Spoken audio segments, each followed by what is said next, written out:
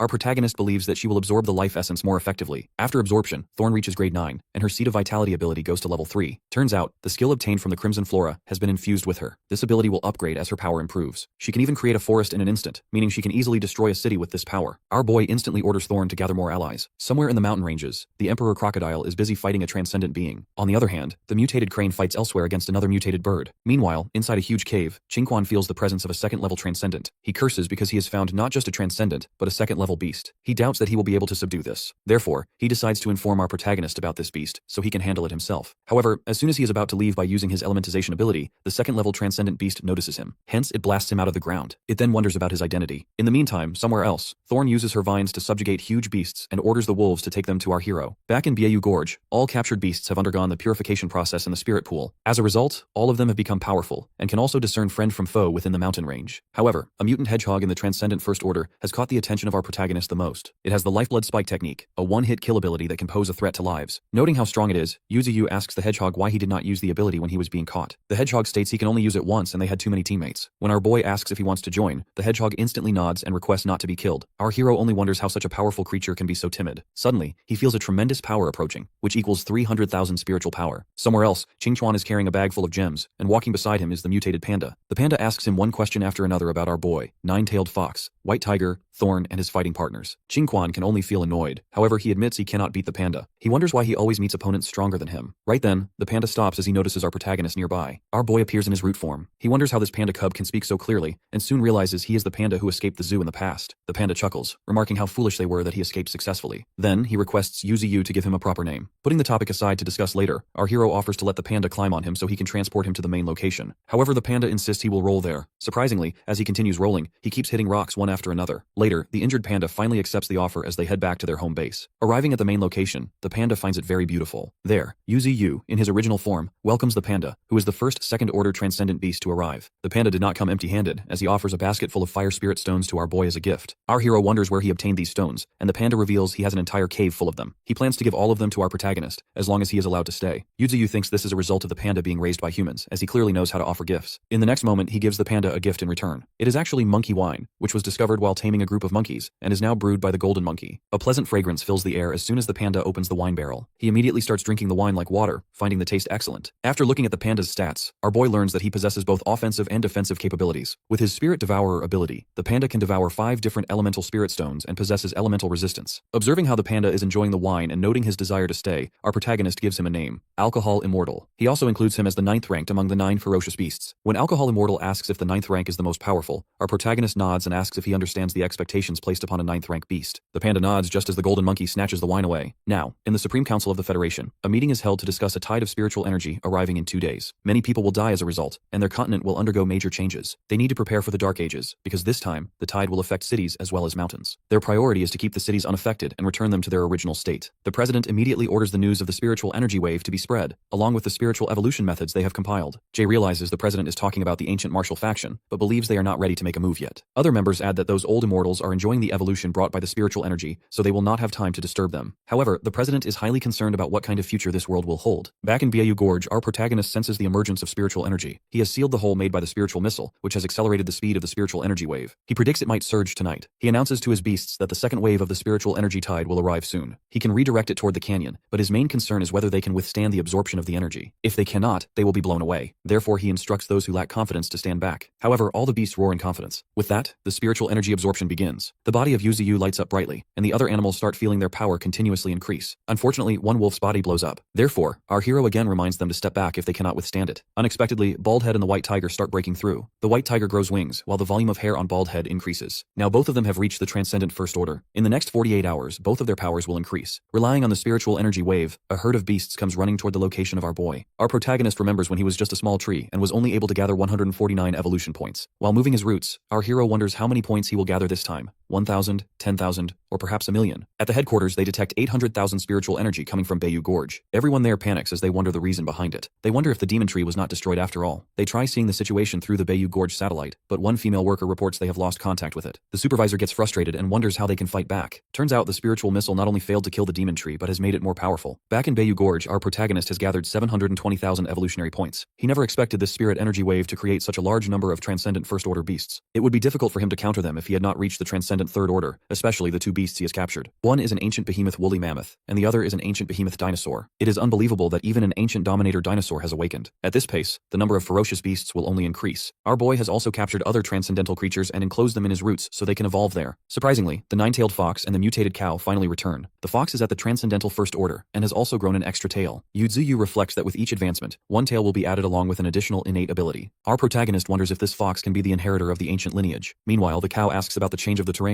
As a result, they learn that the humans attacked them. The fox figures out how much humans are scared of them, and the cow feels a need to make their own country. With the fox and the cow, our boy now has 2 more generals. Plus, there is only one way to announce their existence to the humans. As time passes gradually, a loud bang occurs, and the whole world is enveloped in a colorful glow as the ground starts shaking. Everything, including land and marine creatures, comes to a standstill. The spiritual energy wave finally erupted. Humans also start getting affected. The minds that cannot bear the wave disintegrate into particles, but those who survive will get even more powerful. The spiritual energy rising from the mountains and forests starts getting more abundant. Beiyu Gorge experiences this first. Additionally, due to the presence of our boy, the concentration of the spiritual energy in that area has become more exaggerated. All creatures there absorb the energy with full focus. On the other hand, the beasts in the world which cannot bear the spiritual energy absorption start running away toward areas with less spiritual energy. Meanwhile, at the entrance of Bark City, soldiers are stationed to counter a wave of mutated animals and stop them from entering the city. They fire heavily toward the animals. However, a giant mutated elephant breaks through their defense wall. In Ghazi City, roads are filled with human dead bodies as wolves howl while standing on them. Likewise, Bangor City is invaded by a swarm of mutated bees. In Yasuo City, different different types of mutated animals lurk. They soon receive destructive bombs from the sky. In the headquarters, a female worker reports that 80% of the beasts have been eradicated in Yasuo City. Additionally, 5 more cities are under attack. In a panic, they wonder if they should use nuclear weapons. Meanwhile, a vlogger enters Bayou Gorge and witnesses the huge shadow of our boy. The body of Yuzu is now transformed into a blue, glowing form. He observes the distant lights coming from human cities, which are probably 200 to 300 kilometers away. Meanwhile, people at the headquarters observe the evolved form of our protagonist. In the past, they deployed a large number of fighters and weapons, but those efforts only made the beasts in Bayou Gorge stronger. Now, however, their leader is no longer concealing his power. In a meeting, the female supervisor reports that the spiritual energy of our boy has reached around 1.8 million. She remarks that even though the tree has killed many of their fighters, including General Li, the ancient martial side is not reacting at all. He further adds that Yuzu is confidently showing off his power and no longer fears humans. Initially, they did not use nuclear weapons to avoid turning the area into a desolate wasteland, but they can no longer sit back and let this opportunity to invade the beasts pass. Consequently, Zhao decides to launch a nuclear weapon to completely destroy the 4 mountains. Back in Bayou Gorge, our hero decides to upgrade his own abilities, as everyone else has already become stronger. He opens the system and finds different abilities to upgrade, including mist control to conceal himself, illusion to confuse the senses, and crystallization to build strong defenses for battle. Additionally, there is the power of Earth's upheaval. Our protagonist upgrades his illusion ability to level 3 by using 30,000 evolution points. Through this ability, our boy can make his enemies perceive his mist beasts as even more terrifying. As he begins to think about what to upgrade next, he soon detects a bunch of missiles coming his way. He realizes they are nuclear missiles and orders his comrades to hide deep underground. After that, he uses willow flying knives to counter the incoming missiles. The knives hit the targets and all of them blast in midair. The beasts underground can feel the impact. Unexpectedly, our hero does not feel safe, as he soon sees an intercontinental missile approaching. Turns out, that is the specific missile sent to destroy him. Sadly, the missile hits its target, and humans watch the footage in the headquarters. As they observe the huge blast of their nuclear weapon, they believe they have successfully erased their target. However, before they can inform their prime minister, they see that our protagonist has saved himself by forming a shield around his body. Everyone in the headquarters is in complete disbelief, and sweat starts running down Zhao's face. Meanwhile, our hero reacts sharply as he shakes the surface of the earth with incredible force. The turmoil even reaches human cities. Back in Bayou Gorge, our boy stands on a completely destroyed surface. It turns out he used his crystallization ability to resist the impact of the nuclear missile. Not only did it withstand the blast, but it also held up against the intense heat, though he can still feel a burning sensation. Suddenly, the holographic figure of Qing appears. She is worried about her master, but she realizes our hero has decided to pay the humans back. The human soldiers are firing at the beasts aggressively from the city wall. Their priority is to not let those creatures step inside the fortifications. However, a herd of mutant bee swarms knocks down all the soldiers beneath the wall, which helps other beasts make their way in. A transcendental emerges and starts eliminating those beasts who have stepped inside. This man is Mr. Li, and he orders the others to focus on the outside while he takes care of the interior. Turns out, the earthquake they witnessed a short while ago has made cracks in their walls, and their defenses have weakened. Soldiers continue firing toward the beasts, but there are way too many for them to handle. Their objective is to eliminate all beasts to save their city. Meanwhile, Mr. Li struggles to keep up the fight as there are too many level 8 creatures around. Just then, another earthquake comes. Surprisingly, all the mutated animals start to leave. The human army grows confused but is happy to have survived. To their surprise, however, heavy mists start coming their way. After a brief moment, the army of Yuzu emerges from the fog, and our boy also appears behind them. Mr. Li starts to panic as this is totally different from the previous wave. He knows they cannot defeat these beasts. Therefore, he orders all the soldiers to retreat and save their lives however they can. Everyone realizes that the demon tree is here. Soon, the roots of our protagonist start spreading toward the city. The whole city gets surrounded by his roots. After that, he orders his army to capture all humans in the city. People start screaming in fear as the beasts spring into action. Some people are captured in spiderwebs, while others are surrounded by the flames of the nine-tailed fox. The whole city fills with the voices of humans begging for their lives. Meanwhile, a man living on the 90th floor believes he will be fine. To his surprise, one of the roots of our protagonist reaches him through the window. Turns out every single human has been captured from the buildings as well. On the other hand, Mr. Li, despite being injured, still continuously fires at the core of our hero. However, those bullets are nothing to our boy. He grabs Mr. Li, who still keeps yelling that humans will not let him get away with this. He swears they will surely defeat him, but our hero shuts his mouth by saying they have already tried that. Mr. Li goes pale as he mutters his agreement with that statement. With a firm voice, Yuzu gives Mr. Li a reminder that humans do not have any right to decide the life and destiny of this planet. The city is filled with fresh fruits and bakery items, which leaves the apes and Qingquan amazed. Meanwhile, Thorn finds a clothing store to collect beautiful clothes for herself. Up in the air, the holographic figure of Qing appears to ask about the next move of Yuzu. Our protagonist plans to wait for the Federation to negotiate. Qing elaborates that the Misty Mountains are situated to the northwest of the Federation, making the area easy to defend but difficult to attack. She notes that if the Federation launches a strong assault, they will face significant difficulties. When our hero raises a piece of concrete, she begins explaining her strategy. She suggests making boundaries with Qinfeng City as the dividing line, then claiming the northern regions up to the Great River Basin and the desert as their territory. She suggests managing these rear areas properly so our boy can reign over a thriving domain. Therefore, even when the thick fog rises again, humans will not dare to attack Yuzu, who is not even afraid of nuclear weapons. Qing believes that as long as her master does not continue the attack, the Federation will not disturb him anymore. With amusement, our hero gives a thumbs up, but he still decides to act evil. However, the next step depends on Mr. Li, who is heading toward the Federation. Actually, our protagonist instructed him to tell the Federation to hand over the person who planned the nuclear strike on Bayou Gorge. Otherwise, the lives of the people in Maple City will disappear. But Qingquan doubts if the Federation will ever hand over that person to her master. What our boy wants is not just that individual, he wants a settlement. If they exchange people for the sake of the city, it will be the first time they have lowered their heads to the beasts. He believes this will be enough to bring down the prestige of the Federation. If they abandon their own people, they will will be committing a great crime and end up living miserably while every person curses them. Regardless of what the Federation chooses, they will lose face. Meanwhile, on the other side of the ocean in Sakura's country, two giant beasts meet, one from the ground and the other from the deep sea. Furthermore, the fierce wolf of the grasslands, the Forbidden Zone white giant rhinoceros, and the king of the underground giant rat plan to join forces to attack our hero in the future. Back in Maple City, our protagonist now has a total of 1.6 million evolution points. He believes the city will be good for harvesting more. He summons the mutated mammoth and the mutated tyrant dragon, both of which are massive creatures with dinosaur-like features. He decides to give them his life essence to confirm their status. He names the mammoth Glacier, making it his 7th beast, while the tyrant dragon is named King Joe, our boy's 8th beast. After receiving the life essence, Glacier is now at the Transcendent First Order, while King Joe has reached the entry-level 9th grade. With this, Yuzuyu finally has all of his 9 fierce beasts. Meanwhile, in the federal office, officials sit in a meeting room with intense emotions. They never thought the demon tree would actually move, let alone lead a group of even stronger beasts to attack human cities. When the Prime Minister asks about Mr. Lee, he learns the man is severely injured and has been unconscious for 3 days. Another official points out that while the demon tree captured the city, it has not slaughtered a single human, only taking them hostage. The fact that the tree is threatening them to hand over one person makes it seem like a human being. The Prime Minister is conflicted about whether to hand over the man. Zhao begins speaking. Since he was the one who suggested the nuclear strike, he insists he should go. He argues they cannot put thousands of lives at stake. The Prime Minister reminds him he will die, but Zhao declares he is not afraid. He has many doubts and wants to ask our protagonist questions himself. Soon, the Federation representatives reach our boy. It is the first time Zhao sees our hero with his own eyes. Finally, the wait is over as the commander of the Federation arrives. Our protagonist opens his door for him to enter. That white-haired commander has evolved to the peak of the transcendental first stage due to the spiritual wave, which is why he believes he can risk his life to defeat the demon tree. But as soon as he steps inside, the army of beasts roars at him heavily. The commander instantly feels terrified when he sees the mutated cow standing in front of him. The commander starts to stutter as he reminds the cow that they are there for negotiations. The cow tells him to follow, which leaves the commander in shock. As he keeps walking in, he witnesses the 9-tailed fox looking at him with killing intent. On their way, monkeys, mutated birds, and all sorts of beasts continuously roar at him and at General Zhao's car. The mutated spider, green mantis, glacier, and the snakes all watch the humans with murderous eyes. Ultimately, they reach the space right in front of our protagonist. Zhao steps outside with the other transcendents. He feels the intense aura of our boy and realizes that this is indeed the being General Li fought against. General Zhao announces his name to the citizens, causing everyone to start begging him to help their families. Then, Zhou reveals to our hero that he is the one behind the use of the nuclear weapons. He demands Yuzuyu release the citizens now that he has arrived. However, our hero asks if Zhao is ordering him. This triggers the beast army to roar again, filling the area with intimidating voices. The transcendents wonder if the beasts are going to use violence. Meanwhile, the commander notes how many terrifying creatures are present. Even the weakest among them are at rank 6. He especially notices how King Zhou is watching them continuously. If it were not for the tree master, the beast would have devoured them by now. The commander curses as he realizes that if they provoke our boy, they will be as good as dead. Composing himself, General Zhao begs our protagonist to spare the citizens because they are innocent. But Yuzuyu simply asks how things have escalated to this point. He does not care who the mastermind is, nor does he care if they continue the war. However, he warns that if they show themselves in front of him again, he will make sure everyone knows who he really is. Our protagonist promises to make them see nothing but rivers of blood. The live footage of our hero is being watched back at the headquarters as well. Next, our protagonist decides to let the civilians go, though the humans must send someone to collect them all. He declares that from now on, Maple City will be part of the Mist Nation, and any human who steps inside will die. With that, the live footage comes to an end. The officials clearly feel those words were directed at them. They note that not only ancient mammoths but even dinosaurs are under the control of our boy. They admit they can no longer win a war against them. On the other hand, the Prime Minister orders General Zhao to temporarily refrain from taking action. He reminds Zhao that there is a wolf tide in the plateau and sea creatures surrounding the coast, all while the Mist Nation sits inland. Their nation is surrounded on all sides. He thinks that, at the very least, they can still negotiate with the tree since they cannot afford to lose. Finally, Yuzuyu is happy to see everything being settled. Our protagonist believes no humans will annoy them in the future. He then hands the city over to the monkey group so they can guard it properly. After that, Qingquan reveals he has gathered all the supplies, though many more remain unmoved. However, Yuzuyu instructs him to leave the rest for another day, as he wants to return to Bayou Gorge today. With the supplies in hand, the beast army starts marching back to the mountains. Yu finally returns to the mountains. However, the area has become barren due to the effects of the nuclear bomb. Luckily, this isn't a problem for our protagonist. Our hero starts spreading his roots and using his life force on the entire area, returning the mountain to its original state. Right then, Thorn, accompanied by the white tiger and the crane, comes to greet our boy. Surprisingly, she has something to tell our tree. She reveals that both the white tiger and the white crane have learned how to speak, which leaves our hero stunned with happiness. When Thorn tells them to speak, both of them repeat sentences they used during the war at Bayou Gorge. It sounds very strange to our hero. When Thorn insists they say more, the crane states it won't let them go. However, the more our protagonist listens, the weirder it sounds. He soon figures out these sentences are the only ones they know. As both the tiger and the crane continue to repeat war slogans, Yuzu only develops a headache. Thinking of a way to test them, our hero calls the white crane. He mocks it for being as foolish as the tiger and states that the crane rarely has any presence. He claims that if the crane ever ran away, our boy wouldn't even notice. Heartbroken, the crane flies away, yelling that it is going to die. Naturally, our protagonist simply doesn't want the creature to act on impulse. Later, our hero practices his willow leaf blade by striking spikes in the mountain area. He notes that the willow leaf blade at level 3 is very effective. It has a longer range and its power has increased significantly. Looking at his system window, he notes his hallucination has evolved into the illusion realm at level 3. This ability consumes spiritual power to create an illusory world. Furthermore, his level 3 spirit field now gathers 1,000,000 spiritual energies. By using them together, he can trap an enemy in an illusion while weakening their strength. With his current power, he can easily merge the entire mountain into the void. Right then, he realizes he has spirit stones and ice spirit stones from Maple City, although they are not available in great quantities. Combined with the fire stones from the Raya Mountains where the pandas live, our hero has successfully collected 4 types of spirit stones. He predicts that beasts from the sea will eventually come to the land. Before that happens, he decides to become even stronger. Yuzuyu has conquered the Raya Mountains, and the next step is to expand the territory toward the northern regions. That specific place in the north is cold all year long and very few people live there. The kingdom located in the northern regions has seen its territory shrink continuously due to the harsh environment. However, the number of wild beasts there is astonishingly high, putting it on par with the desert, the Great River, and the plateau. Collectively, these are known as the 4 deadly regions. Before expanding further, our protagonist needs to fully secure the Raya Mountains, which is why our hero initially launched the campaign there. Later, our boy chooses Glacier, King Joe, and the Emperor Crocodile to lead the way toward their target. On the other hand, Flash is determined to get stronger, as he also wishes to leave the mountain one day. Turns out, the Qingfeng Mantis is at the 9th level, and Flash has reached the Transcendent First Order. Our protagonist observes them from afar and is stunned to see Flash as a First Order. He admits he hasn't paid much attention to them because he has been so busy lately. Looking at the system window, he notes that this little fellow has gained the power absorption ability and is advancing on the right path. With that, our boy starts to move toward the panda's mine. Later, the 3 special beasts of Yuzuyu eliminate creatures at the Raya Mountains. A large group of snow apes attack them when they arrived, but they can clearly sense an immense amount of spiritual energy coming from the depths of the northern territory. Yuzuyu finally arrives at Raya Mountain, the place where the panda originated. Inside, our protagonist discovers a mine of fire spirit stones. He recalls Qingquan mentioning that this is only a small mine, but for our hero, it is more than enough. As he starts absorbing the stones, his evolution points increase rapidly. Meanwhile, the 9-tailed fox notes that the absorption of the spirit stones is triggering a reaction for cultivation, so she decides to cultivate there as well. Sitting right beside our boy, she focuses entirely on her progress. Yuzuyu notes that the fire attributes around him have become purer with her presence, and considers this a complementary benefit. As his evolution points gather continuously, our protagonist decides to strengthen his branches. It turns out that upgrading a single branch to level 4 takes 10,000 evolution points. After the upgrade, Yuzuyu considers the cost quite expensive. His number of branches has surpassed 100 since reaching the 3rd transcendent level, and if he uses all 2 million of his points on them, he won't have anything left for other upgrades. He acknowledges his current power at level 3, but eagerly anticipates evolving to level 4 so he can truly become a natural disaster. A level 4 branch proves to be much tougher and capable of harnessing different elemental energies. Outside the cave, Qingquan and his fellow gorillas take down wild beasts. A large red bull appears to attack Qingquan, but fortunately, the white snake takes it down. The white snake and Qingquan are happy to see each other, though a wild brown bear soon appears in front of them. Consequently, they decide to eliminate it together. Elsewhere, the bull demon feels bored in the absence of the 9-tailed fox and our hero, so he decides to take a stroll outside. Unexpectedly, he finds King Joe there and wonders why he is not on the front line. Shockingly, King Joe starts to attack, but the bull uses his gravity ability to stop him in his tracks. Increasing his size, the bull asks if King Joe intends to rebel. From afar, our boy observes the bull demon and finds him much stronger. Suddenly, the fox informs Yuzuyu that she has purified the spirit stones and flames for him. After that, our protagonist orders her to take Flash and Thorn to eliminate the brass on the outskirts of Raya Mountain. He also decides to leave some fire spirit stones for her. As she leaves, our hero feels lonely, like an old man. Back in the Bayou Gorge, the White Tiger, the Spider, and the Alcohol Immortal are bullying the 3 vulture brothers. Right then, Yuzuyu appears in his root form and frees the vultures after beating the 3 bullies. Deciding to deal with them later, he leaves for other business. Somewhere in the mountain, Leng Feng is busy with his training. He recalls Qingquan informing him that their master has captured Maple City and will bring more supplies in the future. Leng Feng did not expect our protagonist to capture a city and reflects on the many necessities Qingquan has already brought him. He also learns that Linhai City, where his sister lives, has been invaded by a beast tide and is in very poor condition. In frustration, Leng Feng slams his fist into the ground. Suddenly, our hero appears before him in root form. He mentions the younger sister and reveals he has decided to go see her. Yu thinks that perhaps his sister is waiting for him. Therefore, he stretches himself out and makes a passage for Leng Feng to reach the city directly. He gives him 2 options to choose from. One is to come back after finding her, and the other is to explore the outside world on his behalf. With that, Leng Feng instantly moves away using the passage Yu has made. After that, our protagonist comes inside Leng Feng's place, where he is taking care of baby beasts. Although all of them are born deformed because of the effects of nuclear radiation, their deformed bodies also mean their lifespan has become short. These beasts will eventually die if they do not break through to the transcendent level. Even after being nourished by the life essence of our boy, the effect will not be that significant. Thousands of mutant beast offspring are born every day, and only 1 to 2% of them survive. Luckily, most of them have decent abilities. Our hero thinks that those who have passed the test of death from birth can surely become incredibly powerful in the future. Leng Feng finally reaches Linhai City, where it is raining heavily, and the city is completely destroyed. Despite that, Leng keeps on digging to find his sister until his hands even start to bleed. Qingquan appears right behind him and, after a brief pause, asks until when they have to keep digging. However, Leng does not respond. After that, Qingquan carries a large piece of damaged road along with Leng Feng. He asks how deep they need to go exactly. Leng yells in pain that he and his sister live nearby and their house has a basement. He thinks that maybe she is in the basement. They continue digging for a while, but unfortunately they do not find anything. Leng Feng is completely heartbroken. He finally understands that this disaster did not happen due to the beast wave, as he has not met a single beast along the way. He implies that this is because of the nuclear weapon. However, Qingquan reminds him that Yuzuyu does not want him to hate his own kind. Even though their positions are different, our protagonist does not want him to make a wrong choice. Crying in pain under the rain, Leng Feng decides to join the army of our boy because he wants to avenge his sister. Meanwhile, in another another city, a pink-haired girl in a transcendental uniform stands on a rooftop. Her friend approaches and asks about her thoughts. The pink-haired girl reveals she is thinking about her brother. To that, her friend reveals that according to Xiaoling, her brother is training in a certain place and will come back once he is finished. When her friend asks about Sister Ling consolidating her position in the second military region, the pink-haired girl nods confidently. Soon, Leng Feng returns back to Beiyu Gorge along with Qing Quan. Seeing Leng Feng, all of his kid beasts start reacting and gather around him for hugs. Right then, Yu Ziyu appears to ask about his plans for the future. Leng in response says he cannot bear to leave these little beasts behind. Plus, he finds the human world full of conflicts, so he prefers his current life. He finally addresses our hero as Divine Tree and kneels down to announce he will follow him from now on. Qing Quan gets super happy while our protagonist states that Leng has an extraordinary talent and is inferior to no one. He has his own pride and perseverance in his heart. Yu Ziyu announces with pride that they are officially partners. Yu has added fire and earth elements to his repertoire. If he cultivates the ice and lightning elements in the future, then he will have 2 more types of elemental attacks. Once our boy fully strengthens all of his branches and absorbs the remaining 2 spirit stones, his spiritual power will increase from 2 million to 5 million. At that point, humans won't be able to become his opponents. Meanwhile, in the outskirts of the northern region, there is a musk ox that resembles a cow in appearance, but has horns like a sheep. With the revival of spiritual energy, it has become the ruler of the snowy plains. Right now, the group of musk ox is fighting against the bull demon. With one strike from the bull demon, the musk ox's horns shatter completely. Next, Golden Monkey and his friend Boar come forward to eliminate the remaining musk ox. Glacier and King Zhou are also there to bring down the enemies. The bull demon uses its gravity ability to bring down a large number of musk ox. Fighting for a long time makes King Zhou and the wolves exhausted. Out of nowhere, a snow leopard comes out and bites one of the wolves. When the boar in his transformed form charges to attack the leopard instantly runs away by attacking the incoming boar. Seeing the boar being injured, the snow leopard laughs mockingly, but to its surprise, Baldhead attacks it savagely and takes it down. Soon the muskox king makes its entrance. On the other hand, in the Raya mountain range, an elemental flower of fire has condensed. Yuziel wonders if his strength has increased. Right then, his beast army arrives with the bodies of defeated enemies. King Zhou is carrying the body of the snow leopard. Turns out this leopard is a transcendent first order. Our protagonist notes it has incredible speed, which makes him wonder how it was caught. When he is curious to know who knocked it down, Glacier reveals it was Baldhead. After taking a pause, our hero notes that this snow leopard's abilities are really good. Therefore, he decides to take it in to train. Other than that, there is a musk ox of the first order, but its ability is not that good. So Yu decides to collect the rest as evolution points. Eventually, a month passes since the battle in the north. Any group that encountered the group under the bull demon fled in embarrassment. However, the group indeed suffered losses. Only 10 gray wolves remain from a total of 30, and only 7 wild boars remain. However, 2 wild boars and 3 gray wolves have advanced to the transcendent first order. Additionally, they have encountered a strong enemy, the Arctic frost bear, at the transcendent second rank. The army of our boy would have been completely annihilated if it weren't for the bull demon's gravity ability. Plus, Glacier and King Zhou played a very important role in distracting the enemy so they could escape. Later, Glacier and the bull demon discuss what to do with the Arctic frost bear. Right then, the white snake arrives to inform them she has found the lair of that bear. It lives in an ice attribute spirit stone mine. Now Glacier understands why it is that powerful, as it can even freeze the ground in an instant. However, the bull demon admits they can no longer handle it. He believes the old mine should make an entrance. Within 10 days of the Red Fox joining the battle in the Raya Mountains, those mountains are added to the territory of the Beiyu Gorge. After that, some of the exotic beasts go back to the North Valley Gorge, while the remaining ones stay at the Raya Mountains. However, the nine-tailed fox returns to Yuzu. Looking at her, our hero learns she has broken through. Soon the fox starts emitting high energy, as it turns out she is evolving. After evolving, she reaches Transcendent First Order and gains the Skyward Ascendant ability. On the other hand, our boy is content with just staying at the Transcendent Third rank. He never expected the nine-tailed fox to be able to fly and wonders if it is because of the Celestial Fox bloodline. Unexpectedly, the fox reveals she has awakened a new ability called Precise Manipulation, which involves the formidable utilization of spiritual energy. Using this ability reduces the consumption of spiritual power by 30% and enhances the precision of spiritual energy manipulation. This makes our protagonist wonder if the secret to Skyward Ascendance is the delicate manipulation of spiritual power. It turns out that achieving Skyward Ascendance isn't an easy thing to do. Our hero believes that the consumption of spiritual power is enormous. While sweating, the fox mentions that her spiritual energy is unable to sustain Skyward Ascendance. Therefore, she still needs to practice. With that, Yuzu offers her the Fire Spirit Flower to consume, which would increase her spiritual power to 400,000. However, the fox refuses to accept it. She suggests giving it to someone else if our boy only wants to increase her spiritual energy, but the Divine Tree doesn't have anyone else in mind for the gift. In other news, Xiaoqing has delivered important information that within a month after the spiritual energy tide, the beast tide destroyed countries surrounding the Federation. Baku and Gazi nations have resorted to nationwide conscription to counter the beast tide. However, some countries have fallen under the control of the beasts, and the remaining ones are barely hanging on. In these times, the 10 Nations Alliance has been formed. They are about to gather in the Federation to discuss jointly attacking the Federation's alliance stronghold. Back in the Beiyu Gorge, the group under the command of the Bull Demon finally returns. Though they look completely exhausted, our protagonist notes the number of beasts has decreased. Only 3 wolves remain, though the remaining 2 wild boars have advanced to the Transcendent First rank. Still, our boy believes that engaging in fierce battles is the best way to make them strong. Next, the Bull Demon informs you that they have returned because they discovered an ice attribute mine. Living inside is a Transcendent Second Order exotic beast. Our hero is stunned as he never expected a beast that strong to be present in the outskirts of the north. He predicts that there will be even stronger creatures in the deeper regions. Right then, Yu calls a falcon and orders it to summon the panda cub and the vulture. He then unleashes the Rain of Life. As a result, all of the injuries on his beasts are fully healed. Meanwhile, he observes that several beasts have undergone breakthroughs after fighting constantly. The remaining gray wolves at the 9th rank are showing signs of breaking through. However, seeing the bull demon, Yuzu orders it not to go to the next level yet. When the bull grows confused, our protagonist explains that he himself is about to break through, so the bull needs to stay here. Instead, the panda cub and the and the nine-tailed fox will set out tonight to seize the spirit stone mine. The bull demon is concerned because they cannot underestimate the Arctic frost bear, but our boy reassures him since the nine-tailed fox has already broken through. Stepping out with fresh energy, the nine-tailed fox reassures her fellow beast. The white snake, the vulture brothers, the panda cub, and the nine-tailed fox are on their way toward the north region. As usual, the panda cub starts asking the fox unnecessary and useless questions. Being annoyed, the fox increases her speed and leaves the panda behind. Riding on one of the vultures, the panda cub yells at the vulture to increase its speed as well. Back in the Bayou Gorge, Yuziyu wonders if they will be fine in the north. It turns out he has sent the bull demon back to the canyon mine for training. Additionally, almost all of the fire spirit stones have been absorbed. All 2 million points have been used to upgrade all branches to level 4. Level 4 branches can attach to different elements to attain different powers, though only some of the branches have elemental powers attached to them currently. When our hero absorbs ice spirit and thunder spirit power, he can attach even more elemental powers. Branches combined with the spitting ability will make our boy even stronger. He is planning to upgrade his roots next. When he starts to wonder about the power of sea creatures, our hero instantly focuses back on himself. He summons his system window and thinks about the blood covenant ability, which is currently at level 1. It is actually a newly acquired ability obtained by taking blood samples. Yu chooses to strengthen his blood covenant ability. Utilizing 1000 evolution points, his blood covenant ability upgrades to level 2. As he still has 106,000 points, our protagonist continues strengthening the ability. With the next upgrade, blood covenant reaches level 3. Now our boy has the power to make others his devoted servants by utilizing blood as a conduit. In short, Yuziyu can turn any person into his servant, just like a vampire. He believes he can control minds more effectively this way than with life essence. Next, he summons Qingquan to give him a mission. He explains that the 10 Nations Alliance and the Federation are going to meet at the border soon to discuss how to attack them. Therefore, he wants Qingquan to disturb the situation so their meeting can be delayed or stopped. Otherwise, the beast will be at a great disadvantage. As Qingquan is about to leave, the Divine Tree orders him to take a group of beasts with him as well. Plus, if he encounters any strong individuals, he can bring them back. After that, Qingquan goes straight to Leng Feng to ask for his help, as he needs to take reinforcements to the border. However, Leng Feng is confused and asks about his troops. To that, Qingquan reveals they were sent to the outskirts of the northern region to guard the place. When asked about the Ant Legion, Qingquan reveals they are responsible for underground construction and ore transportation. Leng Feng holds his head in frustration, then offers his mutant rats to provide help. 3 rats are at level 9, while the Rat Emperor is at Transcendent First Order. Seeing their ranks, Qingquan gets curious to know how Leng Feng achieved this. Leng reveals that the Rat Emperor had already awakened the dark element and believes it can be a great help. Unexpectedly, he adds that he has fed them his own blood and flesh. However, for Qingquan, their quantity isn't enough. But Leng Feng states these are not just 4, but a whole army of them. On the other hand, the team led by the nine-tailed fox is up against the Arctic ice bear. The panda cub feels excited as he senses a strong aura coming from the enemy. He instantly jumps off the vulture and lands on the icy ground with excessive force. With that, the hunt begins. The Arctic bear roars at the panda cub. The white snake notes that the injuries of the Arctic bear have already been healed. Even though they weren't able to defeat it before, they did cause severe damage to it. However, the snake didn't expect it to heal fully in just 5 days. Plus, the aura of the Arctic bear has become stronger. Unexpectedly, the panda cub demands everyone to stay out of their fight. He has decided to handle the bear all by himself. When the wild bear comes at him, our protagonist's ally dodges and lands a powerful punch. The bear is heavily slammed on the ground. Seeing this, the snake and the vultures get super shocked, while the fox closely watches. Meanwhile, the panda cub recalls how it has trained so hard to become super strong. It never got lazy, even after obtaining the fire spirit stone. Being all fired up, the panda challenges the bear to show its full strength. Being heavily injured, the bear gets up.